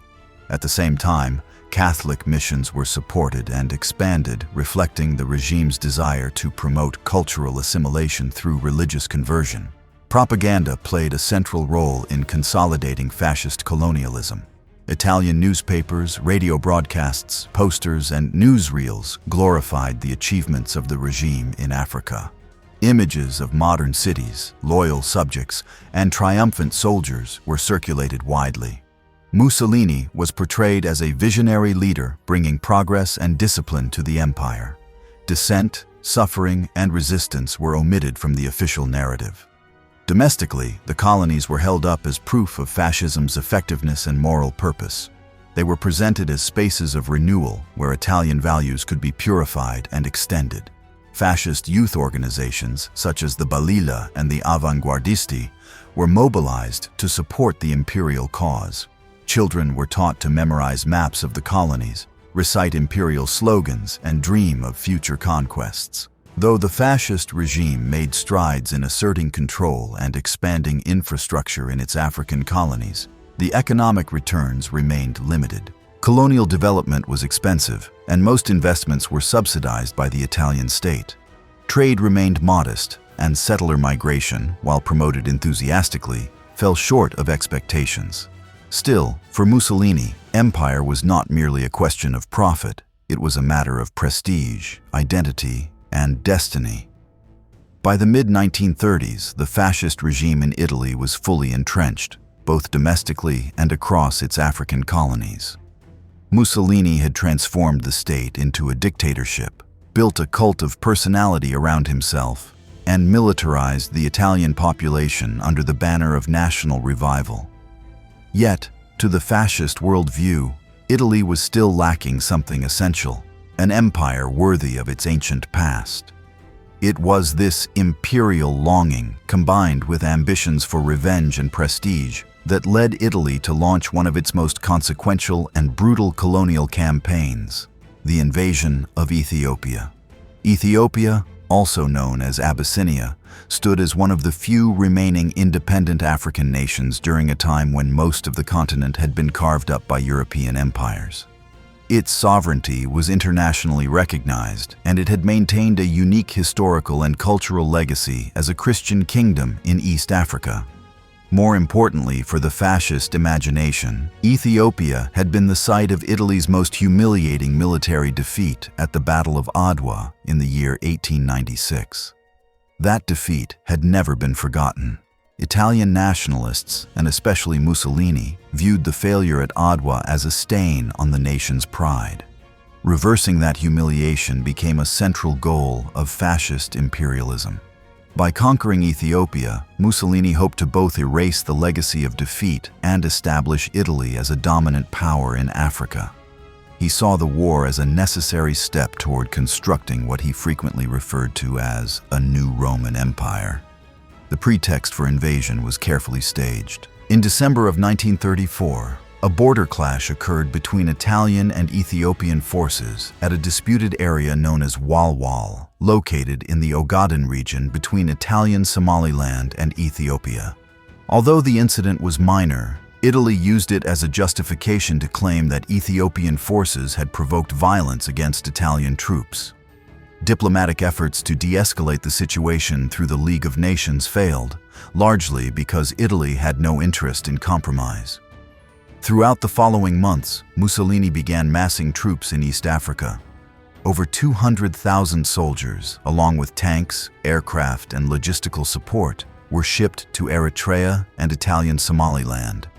This buildup dwarfed the Ethiopian military, which, while large in manpower, was poorly equipped and largely reliant on outdated rifles, swords, and irregular tactics. On October 3, 1935, Italian forces crossed into Ethiopia from multiple directions. The invasion began with aerial bombardments, artillery strikes, and rapid advances along the northern front. The Ethiopian army, under the leadership of Emperor Haile Selassie, mobilized to resist the attack. Although Ethiopian soldiers fought with courage and determination, they were no match for Italy's mechanized army and modern air power. From the outset, the war was marked by extreme brutality. Italian aircraft bombed not only military targets but also civilian populations, markets, and villages. In direct violation of international law, Italy deployed chemical weapons, including mustard gas, against both Ethiopian troops and civilians. These attacks, often delivered from the air or spread through contaminated water supplies, caused horrific injuries and mass casualties. The use of chemical warfare shocked the international community, but meaningful action was limited. The League of Nations formally condemned Italy's invasion and imposed limited economic sanctions. However, the sanctions were poorly enforced and failed to include vital materials like oil, which would have seriously hindered Italy's war effort. Key powers such as Britain and France, preoccupied with rising tensions in Europe and wary of antagonizing Mussolini, refrained from decisive intervention. As Italian forces pushed deeper into Ethiopian territory, Haile Selassie attempted to rally international support. In June of 1936, he traveled to Geneva and addressed the League of Nations in a now famous speech. He warned that the aggression against Ethiopia was a threat to all small nations and a test of the international system's credibility. "It is us today," he said. "It will be you tomorrow." His speech drew applause, but no substantial action followed. Meanwhile, the Italian military continued its campaign, gradually surrounding the Ethiopian capital of Addis Ababa. The advance was supported by a network of colonial troops, including Eritreans and Somalis who had been conscripted or recruited into the Italian army. Though the use of African troops in the conquest of another African nation created deep tensions, fascist propaganda portrayed it as a civilizing mission, a war of liberation from feudalism and backwardness. In May of 1936, after months of bombing, shelling, and ground assaults, Italian troops entered Addis Ababa. The city fell with little organized resistance, as Emperor Haile Selassie had already fled into exile. On May 9th, Mussolini declared victory and formally announced the annexation of Ethiopia into the Italian Empire. King Victor Emmanuel III was proclaimed Emperor of Ethiopia, and Mussolini proclaimed the birth of a new imperial era. The fascist regime celebrated the conquest with grand displays, parades, and public declarations. For Mussolini, the invasion had served multiple purposes. It avenged past defeat, elevated his stature domestically, and gave Italy a unified East African empire, combining Eritrea, Italian Somaliland, and now Ethiopia into one administrative entity known as Africa Orientale Italiana, or Italian East Africa. Yet, beneath the propaganda and celebration, the occupation of Ethiopia was far from secure. Resistance continued in many regions.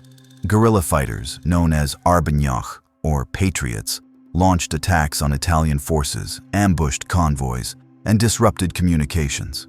The Italian military responded with further repression, summary executions, mass arrests, village burnings, and more chemical attacks. Civilians were routinely targeted in retaliation for insurgent activity.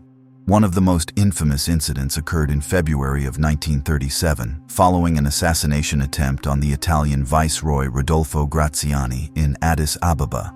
In response, Italian troops and fascist militias carried out a brutal massacre known as Yekatit 12, killing thousands of civilians in the capital and surrounding areas over several days. Churches, homes, and community centers were destroyed, and entire neighborhoods were cleared. These atrocities revealed the true character of fascist imperialism, founded not on civilizing ideals but on domination, violence, and racial hierarchy. The Ethiopian population was placed under a regime of strict racial laws, forced labor, and surveillance.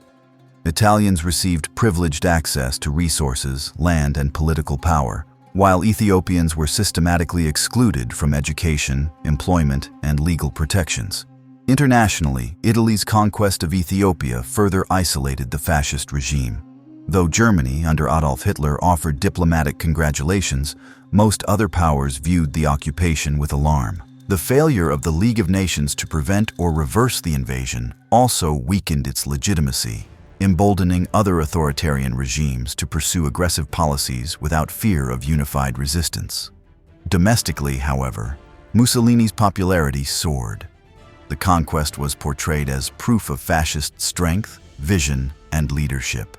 Fascist youth organizations grew, and public enthusiasm reached a fever pitch. Empire had become not just a policy, but a core pillar of the regime's identity. Schools taught the virtues of colonialism, maps were redrawn to emphasize Italy's imperial holdings, and propaganda emphasized the Duce's role as a world leader. In the spring of the year 1936, as Italian troops occupied Addis Ababa and Haile Selassie entered exile, the fascist regime seized the moment to make a grand political statement. On May 9th, from the balcony of Palazzo Venezia in Rome, Benito Mussolini announced to a crowd of cheering supporters that the Italian Empire had been reborn. With this proclamation, Mussolini declared that Italy had become a fully imperial power, placing itself on equal footing with Britain and France. This declaration was far more than symbolic. It marked a formal turning point in Italian foreign policy, colonial administration, and the ideological direction of the fascist state.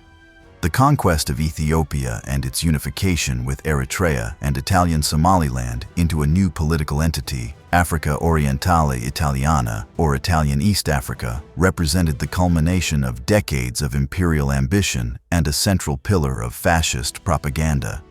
But the announcement of empire also brought with it new challenges: maintaining control over vast and restive territories, reorganizing colonial governance, and embedding racial ideology into the structure of rule. Immediately following the proclamation, the King of Italy, Victor Emmanuel III, was granted the additional title of Emperor of Ethiopia. The title was meant to elevate the monarchy to a new level of prestige and associate it with Italy's supposed imperial destiny.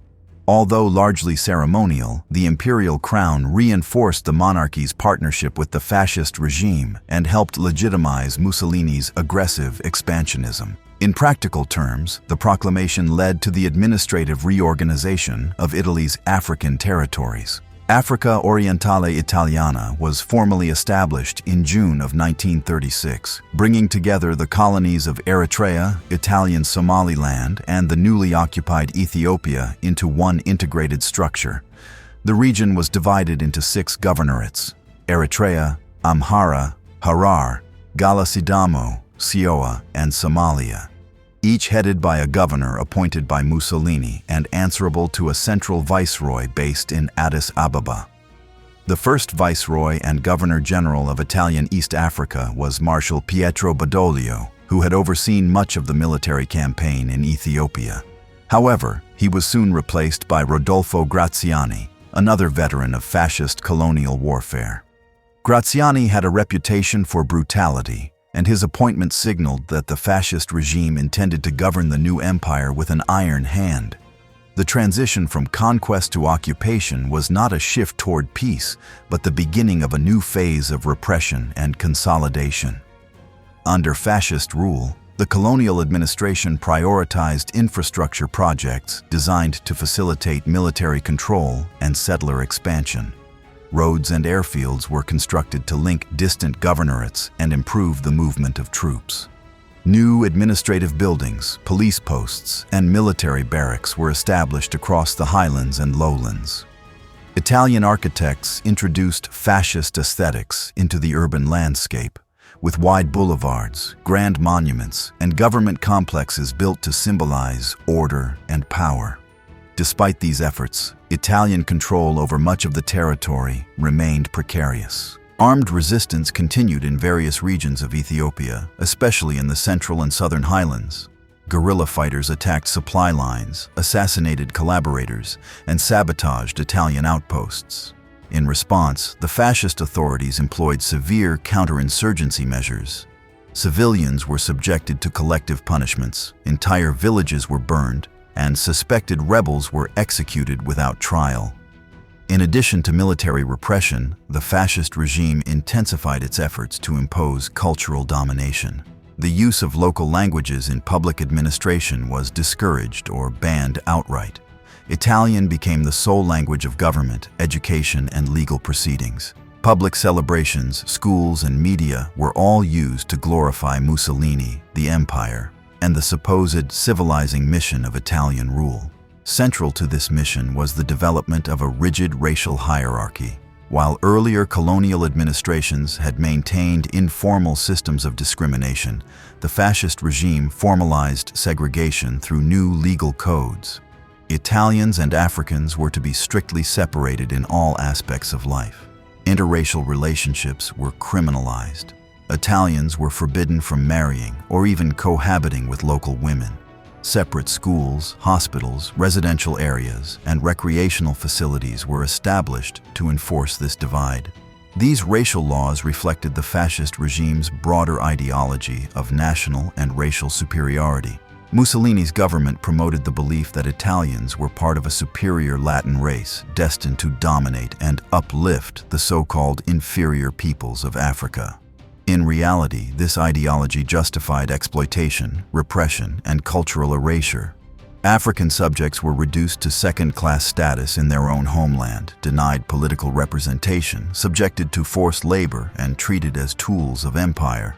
To further cement control, the fascist regime launched a campaign of demographic colonization. Italian settlers, particularly from the poorer regions of the south, were encouraged to migrate to the new empire with promises of land, jobs, and government support. In Libya, this policy had already been underway for several years. Now, Mussolini sought to replicate the same strategy in East Africa. Colonization was promoted as a patriotic duty, a way for Italians to contribute to the greatness of the nation and escape poverty at home. Yet, despite these promises, the scale of settler migration to East Africa remained modest. The difficult terrain, resistance from local populations, and lack of economic opportunities discouraged many Italians from uprooting their lives. Those who did settle found that conditions were often harsher than advertised. In response, the fascist state poured resources into propaganda, attempting to sustain enthusiasm for the empire through radio broadcasts, newspaper articles, films, and youth programs. The Italian public, for a time, responded positively to the imperial narrative. The conquest of Ethiopia had brought a wave of national pride, with mass rallies, parades, and public holidays celebrating Mussolini's achievement.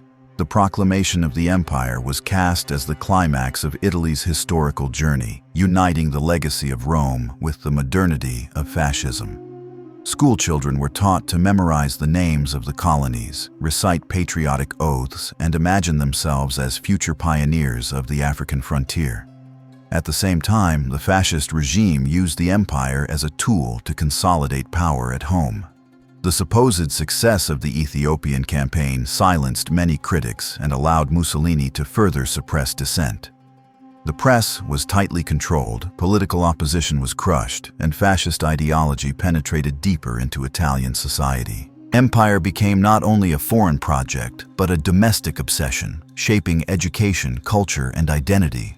However, beneath the surface of triumph, problems were already beginning to emerge. The cost of maintaining the new empire placed a heavy burden on Italy's economy. Military expenditures remained high, and revenue from the colonies was minimal. Infrastructure projects required massive subsidies, and the anticipated flow of natural resources failed to materialize. The regime relied increasingly on forced labor to carry out its plans, deepening resentment among the colonized population. Resistance did not disappear, it merely adapted. In the mountains, forests, and deserts of Ethiopia, fighters continued to challenge Italian rule. In cities and villages, people resisted cultural domination through quiet acts of defiance, preserving languages, traditions, and networks of solidarity. The fascist empire, despite its grand proclamations, remained unstable and insecure. Internationally, Italy's conquest and annexation of Ethiopia had lasting consequences. It exposed the weakness of collective security under the League of Nations and emboldened other authoritarian states. Germany, observing the lack of serious repercussions, accelerated its own territorial ambitions in Europe. The erosion of international norms, triggered in part by Italy's actions, would contribute to the unraveling of the global order in the years to come. After the official proclamation of the Italian Empire in the spring of 1936, the fascist regime turned its attention from conquest to consolidation. The formation of Italian East Africa brought together disparate regions, each with its own history, geography, and social fabric, under a centralized colonial authority. This vast new territory presented both opportunities for the fascist state to implement its vision of imperial order and challenges that would expose the contradictions and fragility of that vision. Within the newly established administrative framework, the fascist regime sought to create a model colonial society that reflected its ideological priorities. This was not merely an extension of prior colonial governance, but an attempt to build what Mussolini's government described as a modern and rational empire. In practice, it meant totalitarian control, racial segregation, forced labor, cultural repression, and a sharp division between colonizer and colonized. Italian East Africa was divided into 6 governorates, each with its own Italian-appointed governor, but all under the supreme authority of the viceroy and governor-general. Addis Ababa, the Ethiopian capital, became the center of colonial power, redesigned to reflect the fascist ideal of order and authority. Streets were widened, administrative buildings erected, and fascist iconography embedded in public architecture. The city was meant to serve as the administrative and symbolic heart of the empire, projecting both control and cultural superiority. In rural areas, particularly the Ethiopian highlands, Italian presence was enforced through a dense network of military posts and police outposts. Italian officials and soldiers rarely traveled without armed escorts, and patrols routinely moved through the countryside to assert state power. Local populations were closely monitored, with suspicion directed at any sign of political or religious organization that could challenge Italian rule. The administration pursued a policy of divide and rule, seeking to fragment Ethiopian society along ethnic, religious, and regional lines. Italian authorities offered certain privileges to select groups perceived as cooperative, while isolating or punishing others. This strategy aimed to weaken national unity and prevent the re-emergence of a cohesive resistance movement. Tribal leaders who pledged loyalty to the regime were granted symbolic titles and modest resources, but their authority remained subordinate to Italian officials. Life for the colonized population was harsh and deeply unequal. The fascist state imposed strict racial hierarchies codified into colonial law. Italians were legally considered superior, and African subjects were denied basic rights. Mixed marriages were outlawed, and extramarital relationships between Italians and locals were criminalized. In many towns, separate neighborhoods, shops, schools, and medical facilities were established, with Africans receiving inferior services and living conditions. Employment opportunities were similarly segregated. High-ranking administrative, legal, and military positions were reserved exclusively for Italians. Africans could only serve in menial roles or in tightly controlled auxiliaries, such as the Zaptieh police units. Even skilled Ethiopian professionals, doctors, teachers, or clerks, were systematically excluded from positions of responsibility. Their education, when permitted, was deliberately limited to vocational training designed to keep them subservient. Labor policy in Italian East Africa was centered on coercion. The fascist regime believed that large-scale infrastructure projects would not only showcase the supposed benefits of imperial rule, but also bind the colonies into the Italian economic system. Roads, bridges, airports, and railways were built at a rapid pace.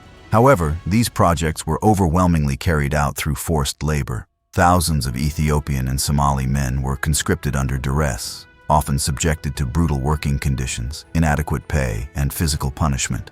One of the most ambitious projects of the period was the so-called Imperial Road Network, a vast system of highways designed to connect the major cities of Italian East Africa and enable rapid military deployment. This infrastructure, though celebrated in propaganda, was built on the suffering of countless workers and served more to enforce Italian control than to benefit local communities. Resistance, though suppressed with great force, never disappeared. In the highlands and remote regions, bands of armed patriots known as Arbegnok continued guerrilla operations. They targeted Italian patrols, sabotaged equipment, and provided a constant reminder that the empire was never fully pacified. Women played a vital role as well, serving as messengers, nurses, and sometimes combatants. These acts of defiance were met with brutal reprisals. Italian forces burned villages suspected of harboring rebels, executed prisoners, and deported entire communities. While fascist propaganda portrayed the colonies as orderly and prosperous, the reality on the ground was marked by fear, surveillance, and arbitrary violence. Collective punishment was common. Civilians were flogged, imprisoned, or executed without trial, often as retaliation for insurgent actions. Surveillance networks were established in urban neighborhoods and rural areas alike, with informants rewarded for reporting on suspicious activity. Religious institutions, particularly the Ethiopian Orthodox Church, were seen as potential centers of resistance and were thus subjected to close scrutiny. Churches were closed or converted into military posts. Clergy were pressured to denounce the emperor and recognize Italian authority. Those who resisted were imprisoned or exiled. At the same time, Catholic missions were expanded and funded by the state, tasked with spreading fascist values and undermining the influence of indigenous religious institutions. Cultural suppression extended into language and education. Local languages were excluded from official use, and all public signage, instruction, and communication were conducted in Italian. Schools for African children were designed to instill obedience rather than critical thought. Lessons emphasized hygiene, manual labor, and subservience to the Italian state. Political indoctrination began at an early age, and textbooks glorified Mussolini, the empire, and the supposed superiority of Italian civilization. Despite the violence and exploitation, the fascist regime remained committed to its vision of settler colonization. In Libya and increasingly in East Africa, Italian families were encouraged to migrate and populate agricultural colonies. The government provided housing, tools, and land grants. Settlers were tasked with cultivating the land, establishing permanent communities, and serving as agents of cultural transformation. In some areas, model villages were constructed with fascist planning principles, including symmetrical layouts, monumental squares, and Roman-inspired architectural motifs. However, the settler presence in East Africa remained small and vulnerable. The challenges of climate, disease, and security discouraged many Italians from making the journey or remaining for long. Those who stayed often found themselves isolated, dependent on state support, and surrounded by hostile or resentful local populations. The dream of a thriving settler society remained largely unfulfilled, even as propaganda continued to depict it as a success. Within Italy, the narrative of colonial life was carefully managed. Films, photographs, and newsreels showed happy settlers, grateful African subjects, and the construction of modern infrastructure. These images were meant to justify the costs of empire, reinforce fascist ideology, and bolster national pride. The reality of resistance, repression, and inequality was hidden behind a facade of progress and benevolence. By the end of the 1930s, Mussolini's empire had begun to show signs of overextension. Maintaining control across such vast territories required enormous military and financial resources. The international community remained wary of Italy's actions, and diplomatic tensions with Britain and France continued to simmer. Meanwhile, Germany's increasing aggression in Europe was shifting the global balance of power, pulling Italy toward deeper political and military entanglements. By the end of the 1930s, Mussolini's imperial ambitions were not limited to Africa. The fascist regime, having declared the rebirth of the Roman Empire and consolidated its colonial grip in East Africa, now turned its gaze toward Europe. The Balkans, a region historically contested by great powers and rich in strategic value, became the next target. Central to this shift was the small kingdom of Albania, a neighbor across the Adriatic Sea that would soon become the latest piece in Mussolini's imperial puzzle. Italian interest in Albania was not new. For decades, Italian governments had seen the country as part of their sphere of influence. Culturally and linguistically distinct, Albania had long existed on the margins of Europe, ruled by the Ottomans until the early 20th century, and then plagued by internal instability. Italy had occupied parts of Albania during the First World War and maintained strong diplomatic and economic ties in the years that followed. It provided loans, invested in infrastructure, and positioned itself as a protector of Albanian sovereignty, all while steadily increasing its influence over the country's political leadership. By the late 1930s, Albania had become increasingly dependent on Italy. Its economy was deeply tied to Italian markets, and its military was trained and equipped by Italian officers. King Zog I, Albania's monarch since 1928, attempted to balance this dependence by asserting national independence. However, his position was growing weaker, especially as Mussolini began demanding more direct political control. The turning point came in early 1939. Inspired in part by Adolf Hitler's occupation of Czechoslovakia and determined to assert Italian strength in Europe, Mussolini sought a dramatic move that would reinforce Italy's image as a great power. Albania, small, vulnerable, and already economically tied to Italy, offered a convenient and low-risk opportunity. On April 7, 1939, Good Friday, Italian forces launched an amphibious invasion of Albania. Several ports, including Durrës and Vlora, were targeted by warships and troop transports. The invasion force met limited resistance. Albanian military units, poorly trained and lacking coordination, were quickly overwhelmed. Within days, Italian troops occupied the capital city of Tirana, and King Zog fled into exile with his family. On April 12th, the Albanian parliament, under pressure from Italian authorities and occupation forces, voted to offer the Albanian crown to Victor Emmanuel III, King of Italy. Mussolini accepted the offer on the king's behalf, formally uniting the two crowns in a personal union.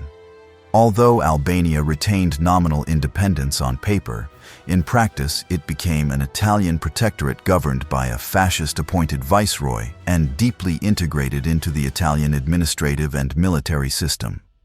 The annexation of Albania was celebrated in Italy as another imperial triumph. Propaganda emphasized the historical ties between the two nations and framed the event as a liberation rather than a conquest. Fascist rhetoric drew on ancient Roman themes, portraying Albania as part of a lost Roman province now returned to its rightful place.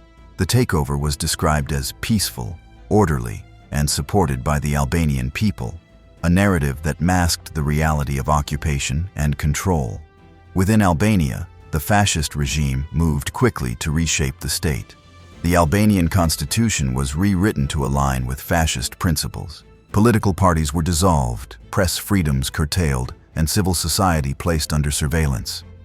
Italian language and culture were promoted in schools, government offices, and public ceremonies.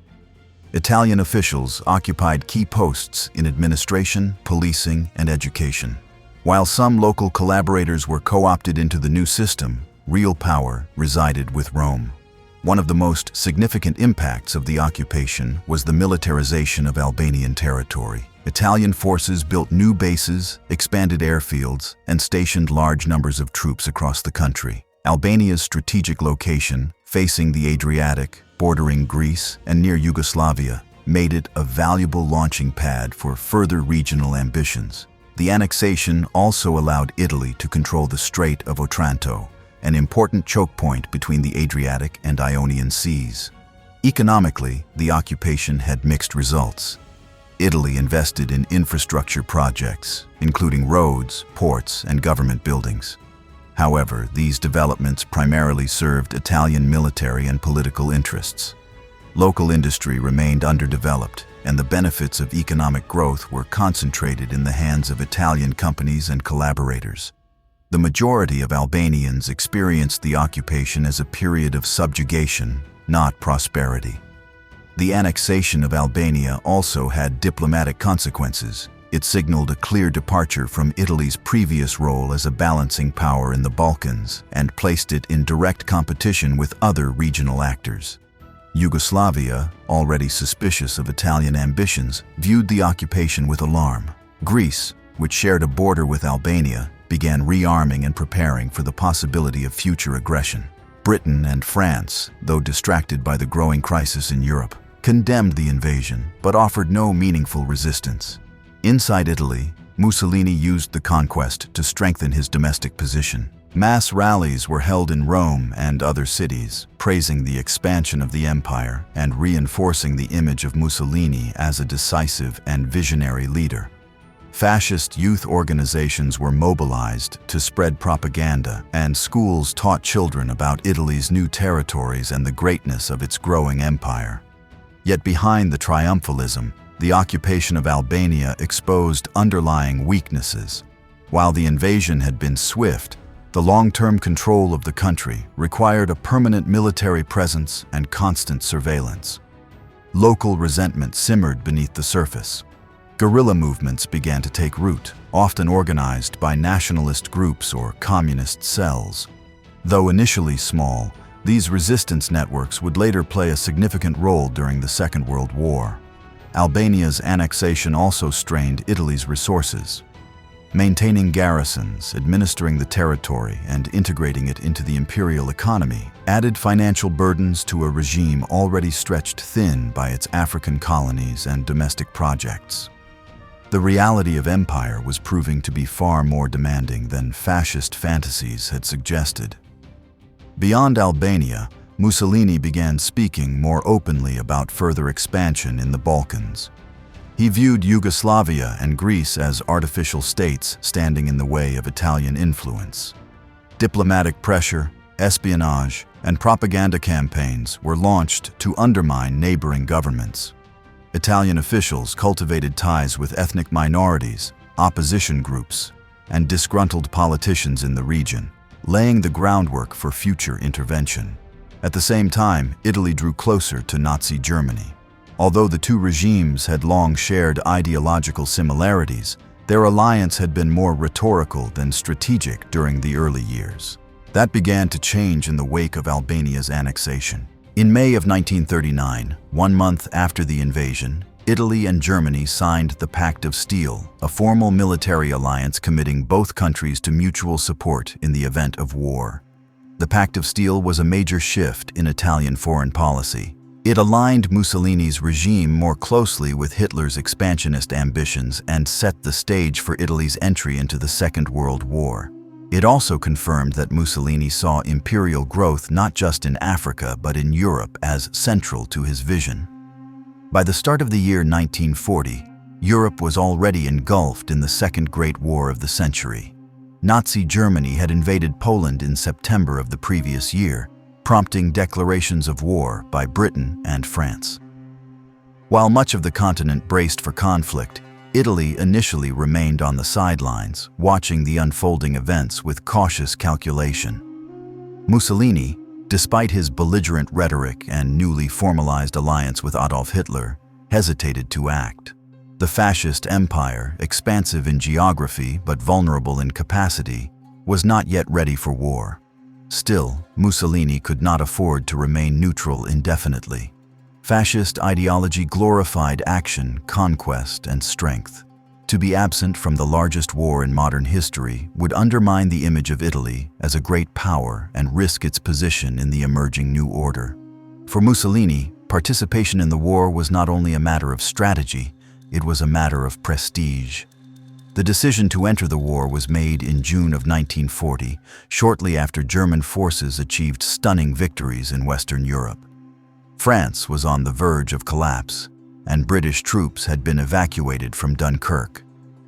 Believing the war was nearly won by the Axis powers, Mussolini saw an opportunity to join the conflict before it ended, claim a seat at the victors' table, and expand Italian territorial holdings.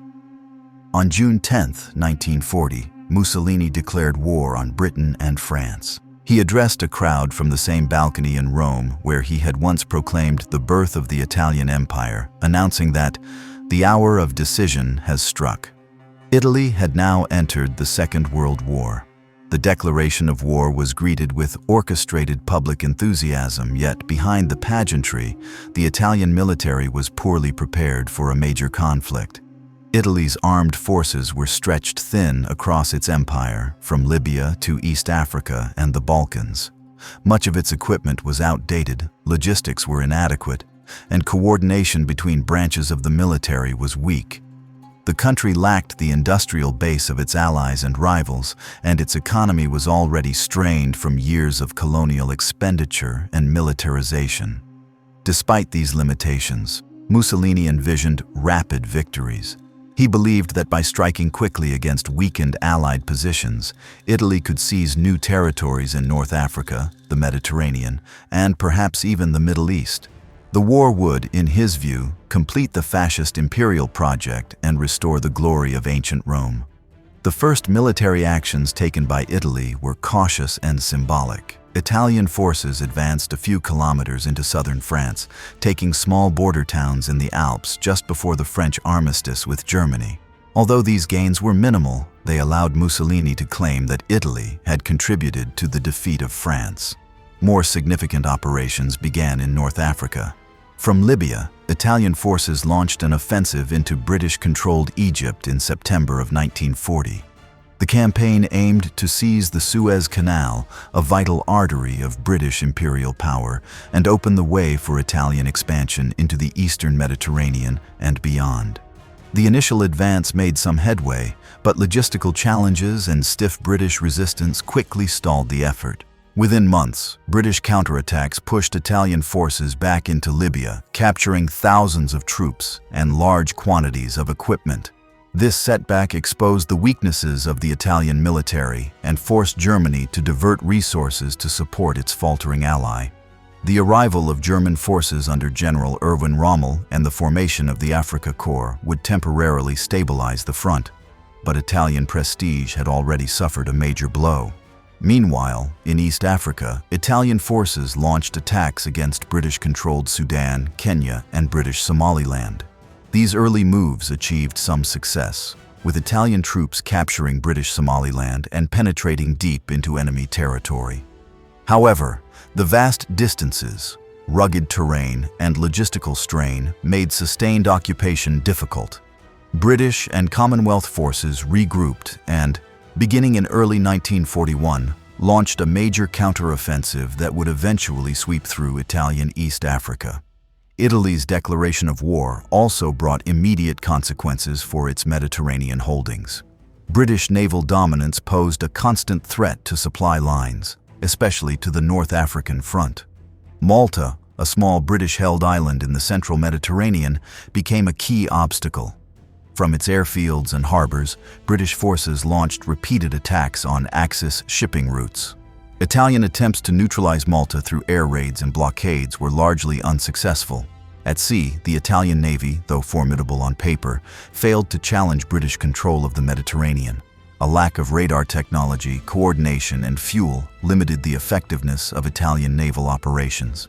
Key battles, such as the British attack on the Italian fleet at Taranto in November of 1940, demonstrated the vulnerability of Italy's war machine. In that nighttime air raid, British carrier-based aircraft disabled several Italian battleships in harbor, marking a turning point in naval warfare and exposing serious flaws in Italy's military planning. Domestically, the war intensified the fascist regime's grip on the population. Censorship increased, rationing was introduced, and propaganda efforts escalated.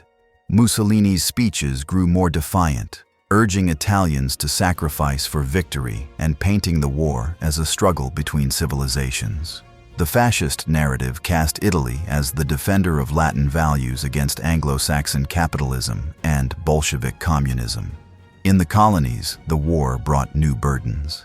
Italian East Africa was cut off from the mainland due to British naval control, forcing the local administration to rely on limited local resources. The already fragile infrastructure strained under military demands, and the local population bore the brunt of wartime scarcity and repression. Indigenous soldiers were conscripted into colonial units, while resistance movements saw opportunities to reignite their campaigns.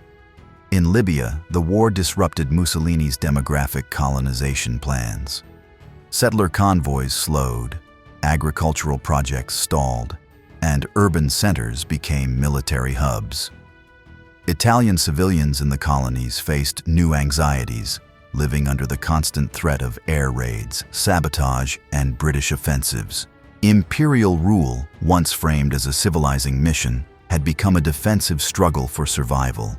Despite growing setbacks, Mussolini remained convinced that the war could be turned to Italy's advantage.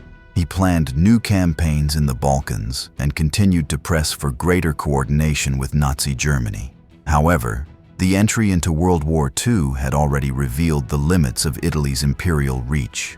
Far from consolidating its empire, the fascist regime now found itself fighting on multiple fronts, defending an overstretched and vulnerable domain. Following Italy's entry into the Second World War, Benito Mussolini was determined to assert Italy's dominance in the Balkans.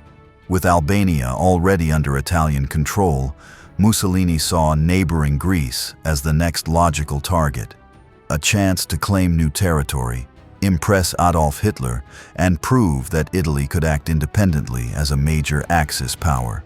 However, this bold initiative would quickly unravel into one of the most humiliating failures of fascist military strategy.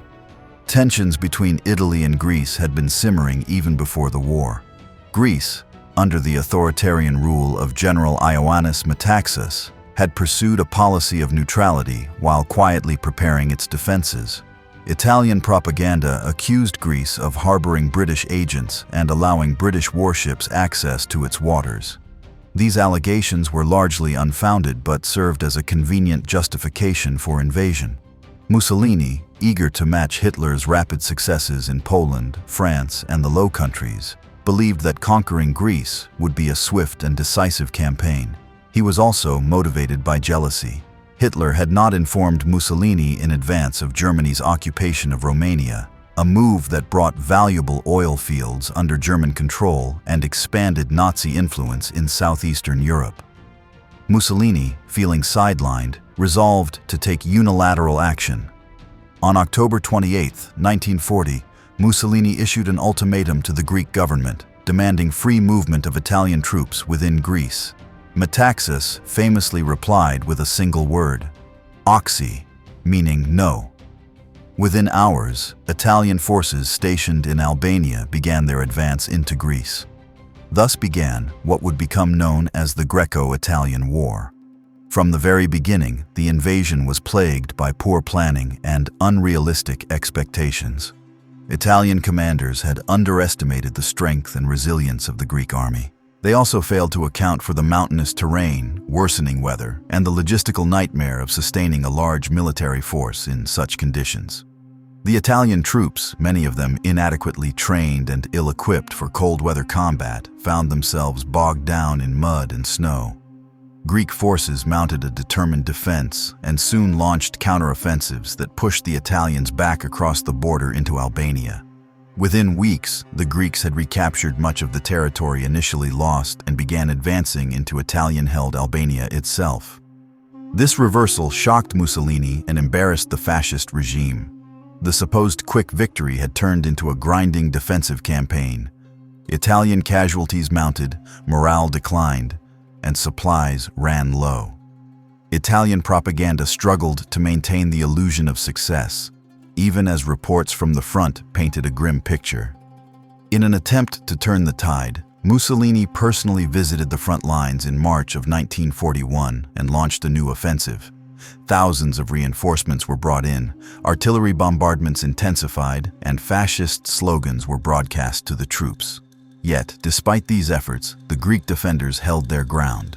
Mussolini's presence did little to change the outcome, and the offensive failed to achieve its objectives.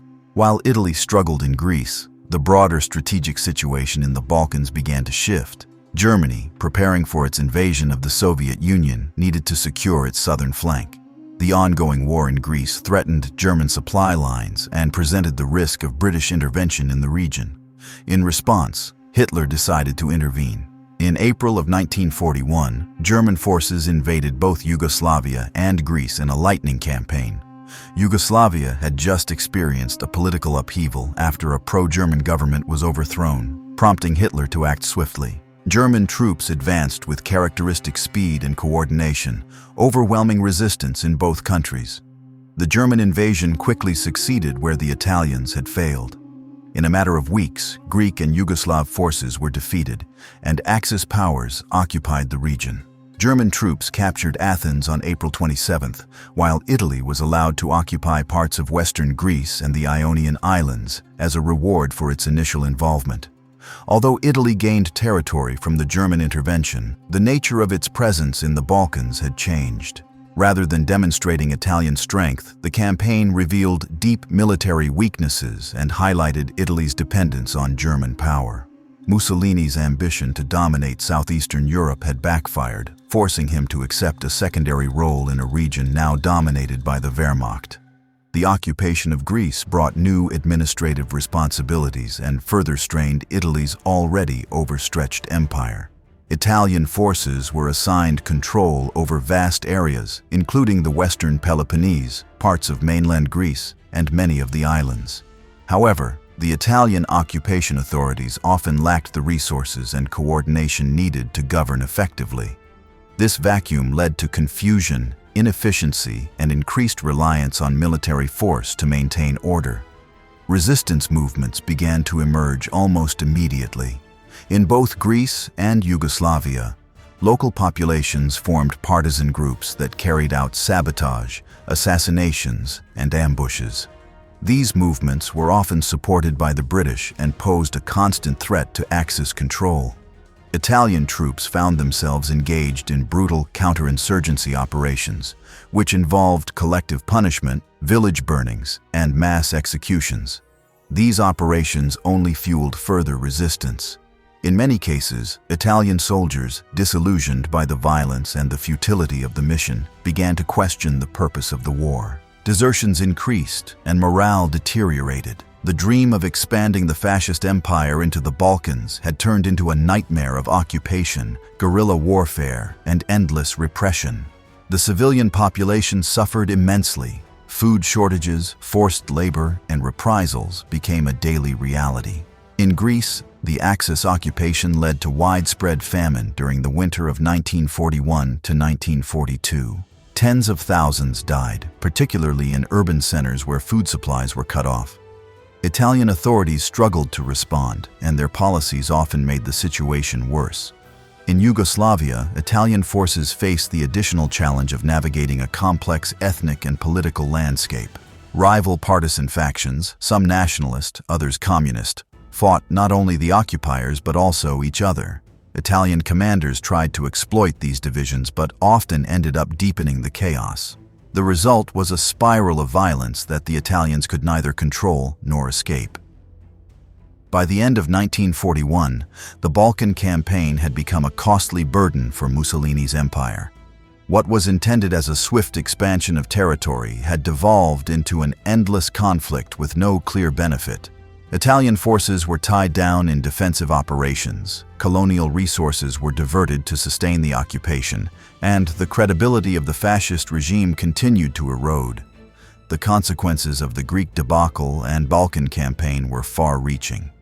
Militarily, Italy had exposed its vulnerabilities and deepened its reliance on Germany. Politically, it had damaged Mussolini's reputation as a leader capable of bold and successful action. Economically, the occupation added little value while consuming scarce resources. And socially, the occupation sowed deep resentment that would endure long after the war ended. While the fascist regime struggled to assert its power in the Balkans, the war in East Africa took a decisive turn against Italy.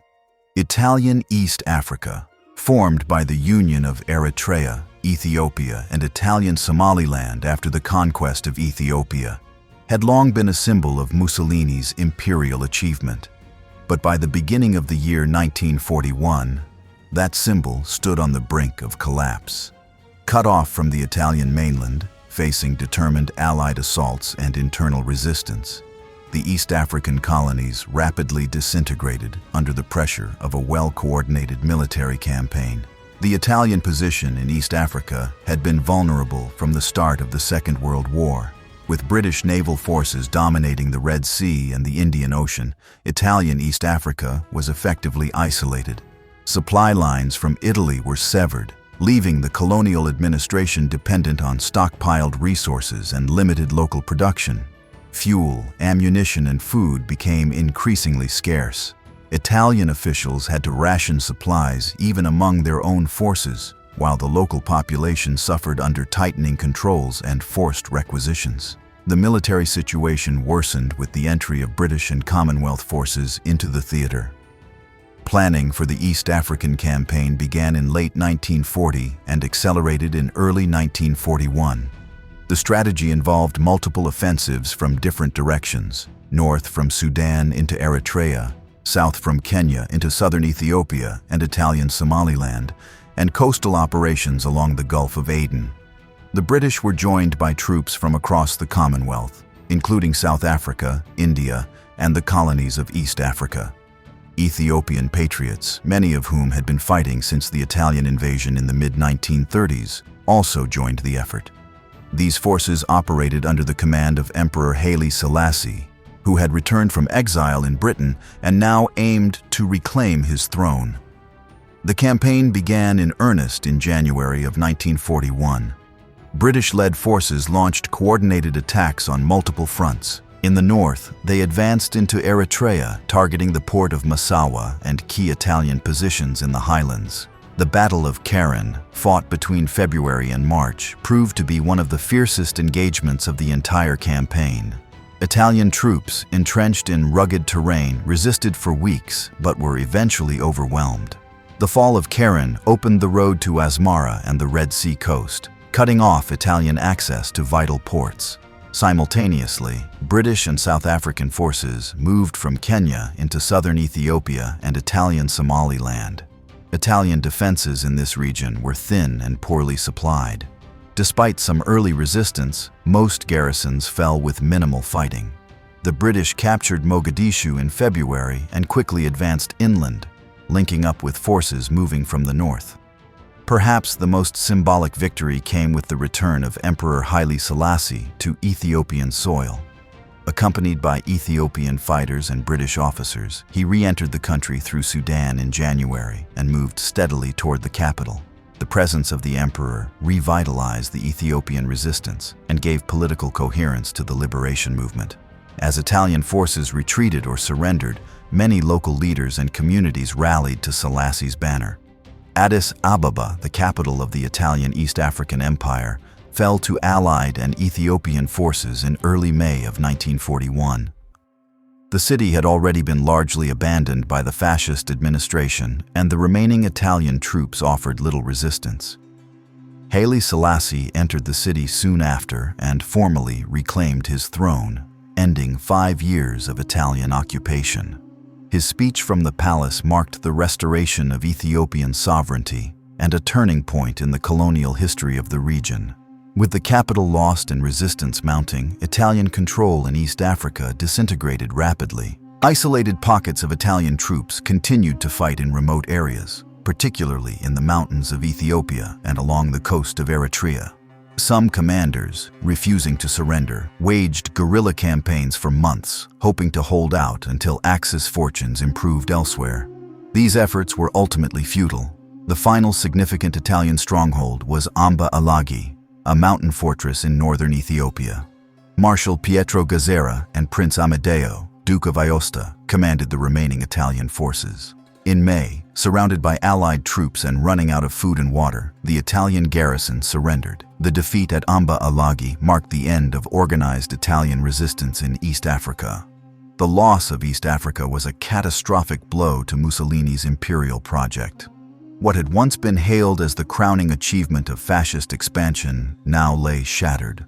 The campaign exposed the vulnerability of Italy's overseas empire and the limitations of its military power. It also demonstrated the resilience of colonized peoples and their capacity to reclaim sovereignty through coordinated resistance and external support. In Italy, the collapse of the East African colonies was met with silence and censorship. The fascist press downplayed the defeats, focusing instead on developments in Europe. Mussolini, unwilling to acknowledge the scale of the disaster, blamed subordinates and the British blockade for the failure. Yet the consequences were clear.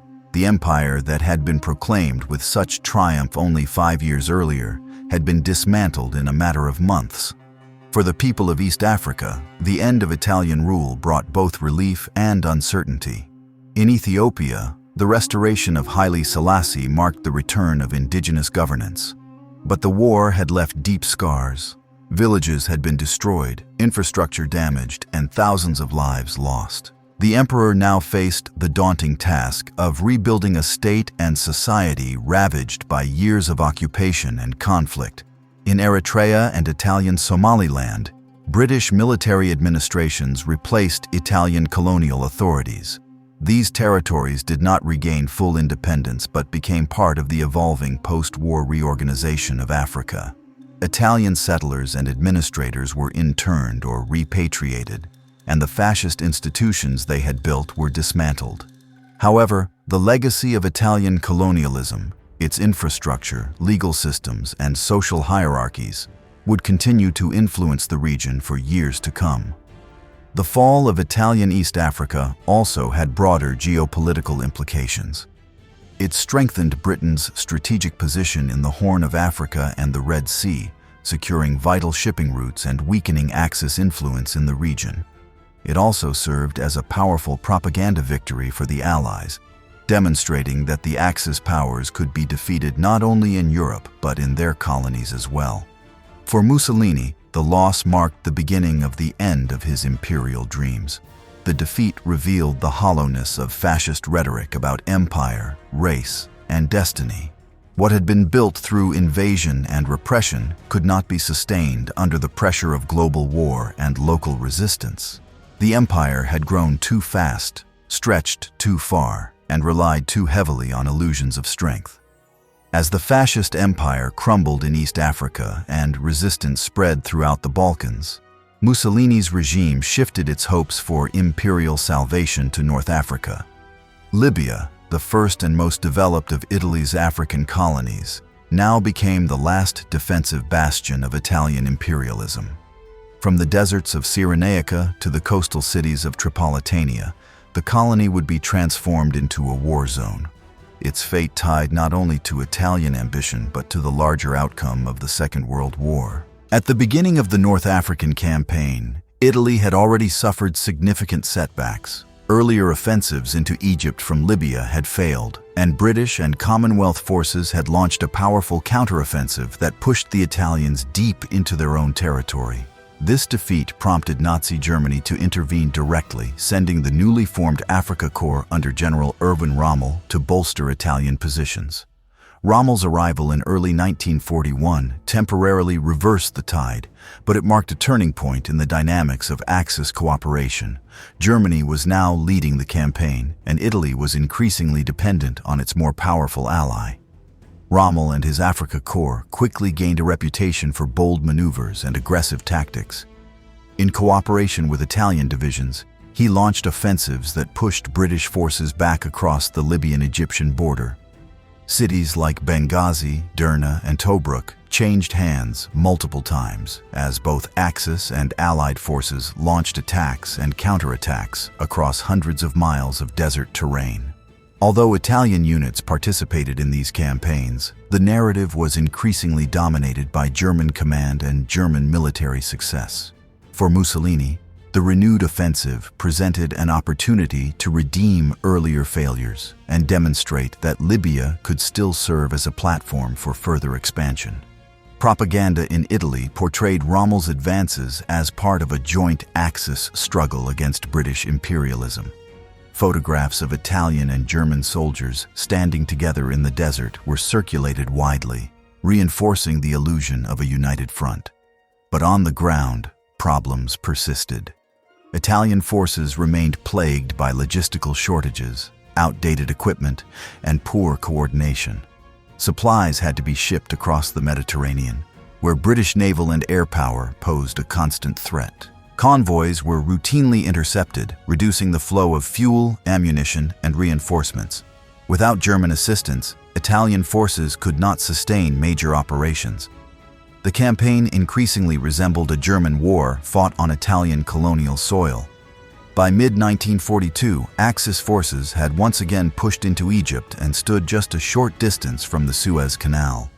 The Second Battle of El Alamein, fought in the autumn of that year, would determine the outcome of the North African campaign. The British Eighth Army, under General Bernard Montgomery, had regrouped and was now well supplied and prepared for a decisive engagement. The battle lasted for nearly 2 weeks, and when it ended, Axis forces were in full retreat. El Alamein was a turning point. The defeat shattered any remaining illusions about Axis dominance in North Africa. Rommel's army, including its Italian divisions, was forced to withdraw westward across Libya. The retreat was relentless, with Allied forces advancing steadily and liberating city after city. For Italy, this retreat signaled not only a military failure, but the collapse of its colonial project in North Africa. As British and Commonwealth forces pushed westward, they were joined by American troops following the Allied landings in French North Africa during Operation Torch in November of 1942. The Allies now approached Libya from both east and west, closing the noose around Axis forces. The Italian colonial administration in Tripolitania and Cyrenaica disintegrated in the face of advancing armies. Civil servants fled, police stations were abandoned, and fascist institutions dissolved. For the local population, the war brought chaos and upheaval. Italian settlers, many of whom had lived in Libya for years, suddenly became refugees. Cities like Tripoli and Benghazi were bombed, looted, and turned into military command centers. Villages that had been part of fascist resettlement projects were evacuated or destroyed. Libyans who had endured years of colonial oppression now found themselves caught between two fighting armies, uncertain of what would follow. Italian propaganda attempted to frame the retreat as a strategic withdrawal, but it could not hide the reality of collapse. By early 1943, Italian and German forces were pushed into Tunisia, the last Axis foothold in North Africa. Although heavy fighting continued there for several months, the outcome was inevitable. In May of 1943, the Axis surrendered in North Africa. More than 250,000 troops, German and Italian, laid down their arms. Among them were tens of thousands of Italian soldiers who had been stationed in Libya. The fall of Libya marked the end of Italy's colonial presence in North Africa. What had begun decades earlier as a hesitant entry into the scramble for Africa ended in complete military defeat. The fascist dream of a Mediterranean empire had crumbled in the sand. For Mussolini, the loss was deeply symbolic. Libya had been the showcase colony, the foundation of fascist settler colonialism, and the site of Italy's most aggressive racial and land policies. Its defeat was not just a military setback, it was the collapse of a carefully cultivated myth. The promise of empire, so central to fascist ideology, now rang hollow. The regime could no longer present itself as a rising power, and public confidence began to erode. In Libya itself, the end of Italian rule did not bring immediate liberation. The territory came under British military administration, and decisions about its future were postponed until the end of the war. Many Libyans hoped for independence, but the path would be long and uncertain. What was clear, however, was that the era of Italian colonial dominance had come to an end. The loss of North Africa also had profound implications for the broader Axis war effort. With British and American forces now controlling the southern Mediterranean, the next logical step was an invasion of the Italian mainland. The defeat in Libya set in motion the chain of events that would lead to Mussolini's downfall, the collapse of the fascist regime, and Italy's withdrawal from the war. By mid-1943, the illusion of Italy as a dominant imperial power had collapsed. The defeats in East Africa and North Africa were total, and the fascist regime was increasingly isolated, both internationally and domestically. Benito Mussolini, once celebrated as the builder of a new Roman Empire, now presided over a nation exhausted by war, haunted by failure, and on the edge of political disintegration.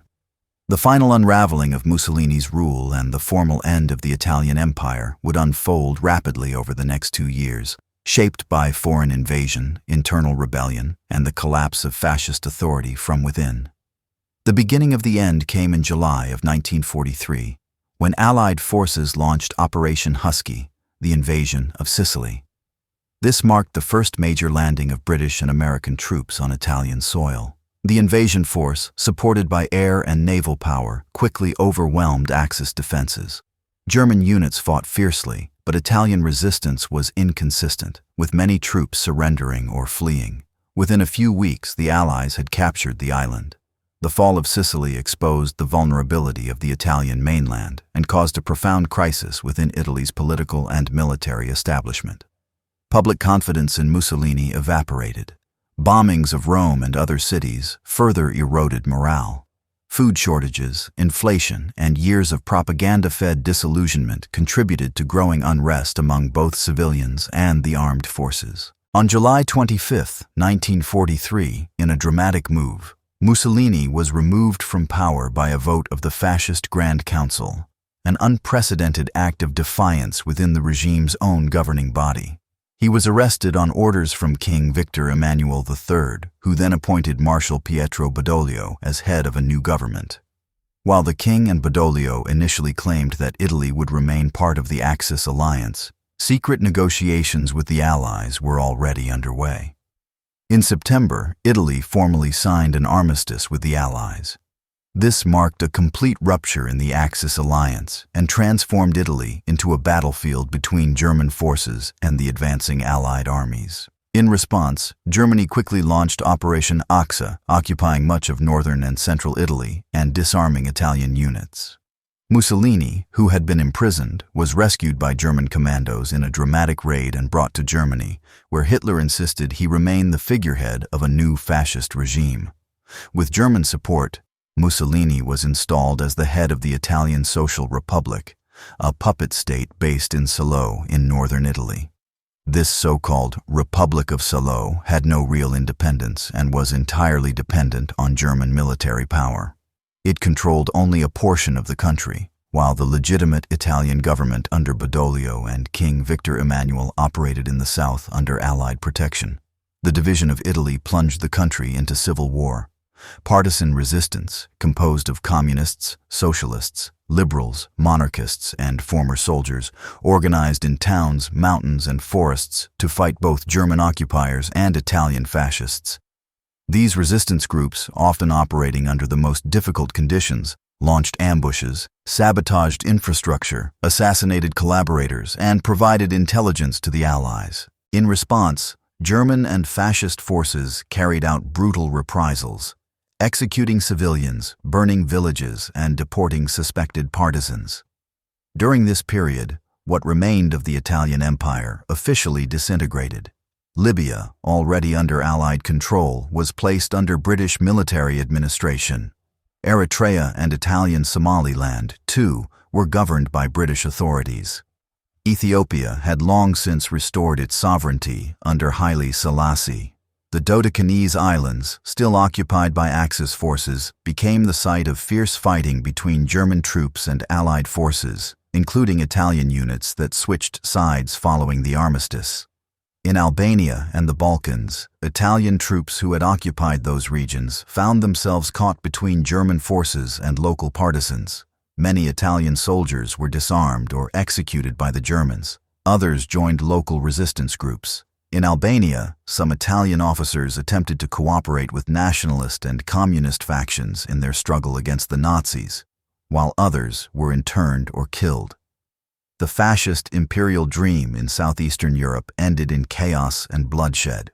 Back in Italy, Mussolini's regime in the north continued to collapse. The puppet government lacked legitimacy and was opposed by the majority of the population. Although Mussolini attempted to revive fascist ideology, even reintroducing some of its early revolutionary rhetoric, few believed in his promises. He was visibly weakened, both politically and physically. Isolated and disillusioned, he became a mere shadow of the charismatic figure who had once commanded mass rallies and orchestrated imperial wars.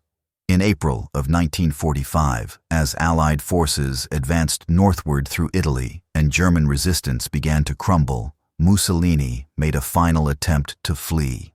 Disguised as a German soldier and traveling with a convoy of retreating Germans, he was captured by Italian partisans near the village of Dongo on Lake Como. On April 28th, he was executed along with several close associates.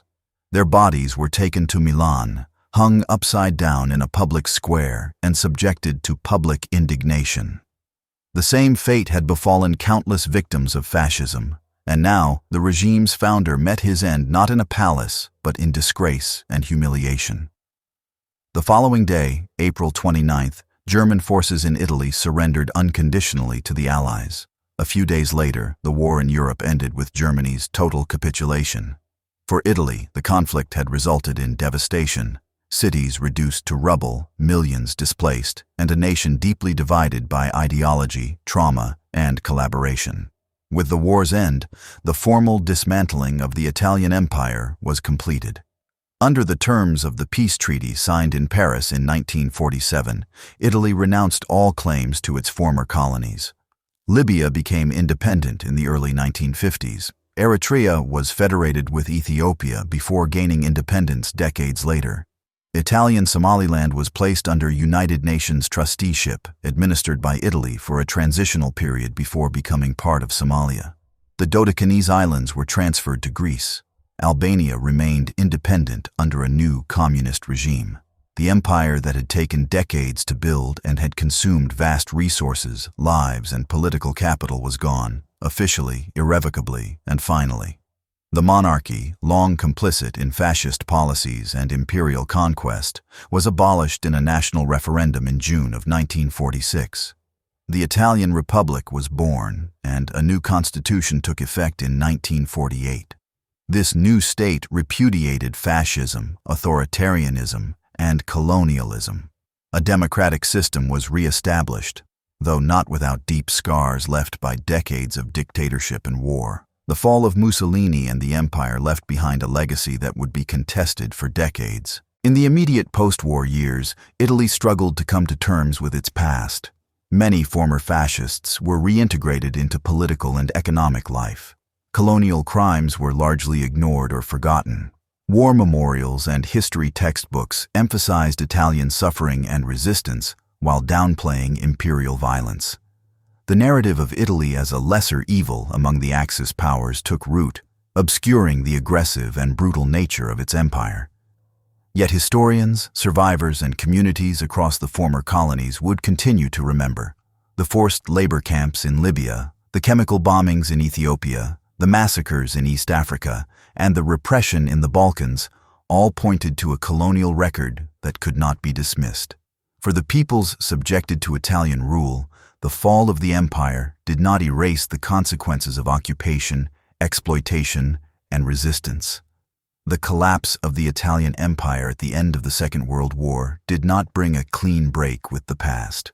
While Italy had officially renounced all its colonial claims in the post-war peace treaties, the legacy of empire continued to shape Italian politics, society, and historical memory for decades to come.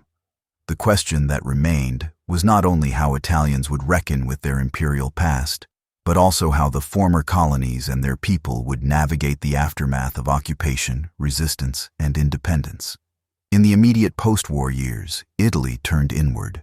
The country had endured years of bombing, invasion, civil war, and political collapse. The monarchy was abolished in a referendum in June of 1946, and a republic was proclaimed. A new constitution, adopted in January of 1948, enshrined democratic principles and explicitly rejected fascism and authoritarianism. The focus of the new Italian state was on reconstruction, economic recovery, and re-establishing its place in the international community. In this environment, the memory of the empire faded into the background. The dominant narrative within Italy emphasized national suffering, occupation by Nazi forces, the destruction of cities, and the sacrifices of partisans. While there was considerable attention given to the crimes of fascism within Italy, particularly against political opponents and the Jewish population, the crimes committed in the colonies were largely ignored.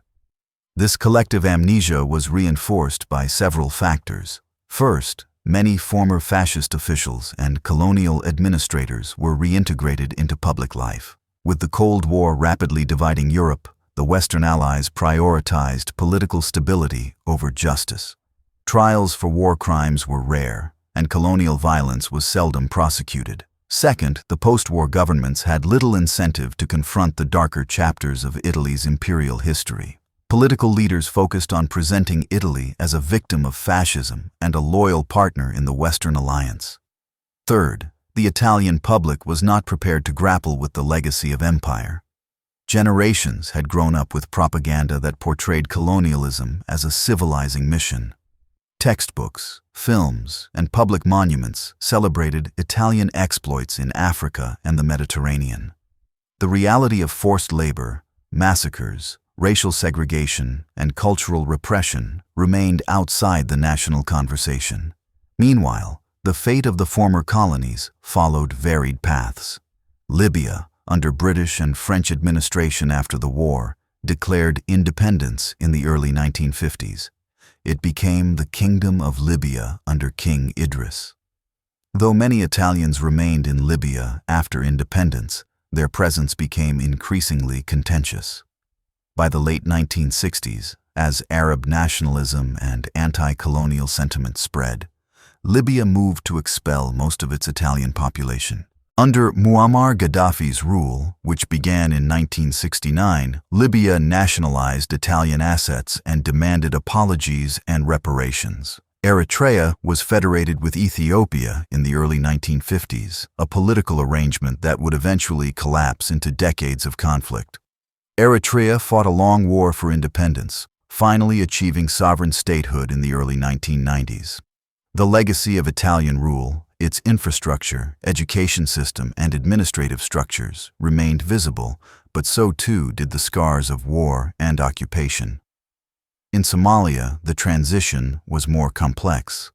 Italian Somaliland was placed under a United Nations trusteeship in the late 1940s, but it was administered by Italy itself. This unusual arrangement allowed Italy to re-establish a colonial-style administration under the guise of international oversight. While some development occurred during the trusteeship period, deep structural inequalities persisted. Somalia gained independence in the early 1960s, merging with British Somaliland to form the Somali Republic. Political instability followed, and the legacy of Italian involvement remained controversial. Ethiopia, the only African country to successfully regain its independence after colonization, emerged from the war with its monarchy restored and its sovereignty reaffirmed. Emperor Haile Selassie embarked on a campaign to modernize the country and assert its role as a symbol of African resistance. Ethiopia's victory over Italy, first in the late 19th century at the Battle of Adwa and later through its liberation during the Second World War, became central to its national identity. The memory of Italian occupation, marked by atrocities, chemical warfare, and repression, remained vivid in Ethiopian historical consciousness. In Italy, however, awareness of this history remained limited. The public rarely discussed the empire, and when it did appear in popular culture, it was often romanticized or trivialized. Films set in the colonies portrayed adventurous officers and exotic landscapes, but avoided the realities of conquest and exploitation. Museums and schools devoted little attention to colonialism, and public discourse remained centered on domestic issues. Only in the late 20th century did this begin to change. Historians, activists, and communities of African and Mediterranean descent began to challenge the silence around Italy's imperial past. Scholarly works uncovered documents, testimonies, and military records that detailed the scale of violence committed in Libya, Ethiopia, and other territories. New research brought attention to concentration camps, the use of poison gas, and systematic massacres carried out under fascist rule. Migrants from former colonies also played a role in reshaping Italy's memory. As people from Eritrea, Somalia, Libya, and Ethiopia arrived in Italy during the post-war decades, they brought with them histories and experiences that challenged official narratives. Their presence raised questions about identity, citizenship, and historical responsibility. In cities like Rome, Milan, and Naples, descendants of colonized peoples began demanding recognition, inclusion, and justice. Public debate intensified in the early 21st century. Monuments to colonial generals were defaced or removed. Statues commemorating imperial victories became flashpoints for protest. Documentaries, novels, and films began to confront Italy's role in colonialism more directly. school curricula were slowly revised to include the empire as part of the national story, not just as an episode of expansion, but as a period of violence, racism, and moral failure. Successive Italian governments offered varying responses. While some officials expressed regret over colonial abuses, full apologies were rare and inconsistent. In 2008, Italy and Libya signed a cooperation treaty in which Italy offered financial compensation and formally acknowledged the suffering caused by colonialism. The agreement was seen as a breakthrough, but it remained controversial and was later suspended during political upheaval in Libya. The challenge of remembering empire remains unresolved. For some Italians, colonialism is a distant and irrelevant past. For others, it is a source of pride or nostalgia. For many, especially those descended from colonized peoples, it is a lived history that continues to shape experiences of discrimination, exclusion, and identity in modern Italy. The story of the Italian Empire, from its fragile beginnings to its violent collapse, reveals much about the nature of modern imperialism. It shows how nations, driven by ambition, ideology, and a desire for prestige, can create systems of domination that endure long after the flags are lowered. It also reveals the power of memory, how empires live on in stories, silences, and the struggle over historical truth. Today, as global movements for decolonization and racial justice gain momentum, Italy's imperial past is once again under scrutiny. The question is no longer whether the empire existed, but how it should be remembered, taught, and confronted. Reckoning with that past is not only a matter of historical accuracy, it is a step toward understanding the complex legacies of power, resistance, and human dignity that continue to shape the world we live in.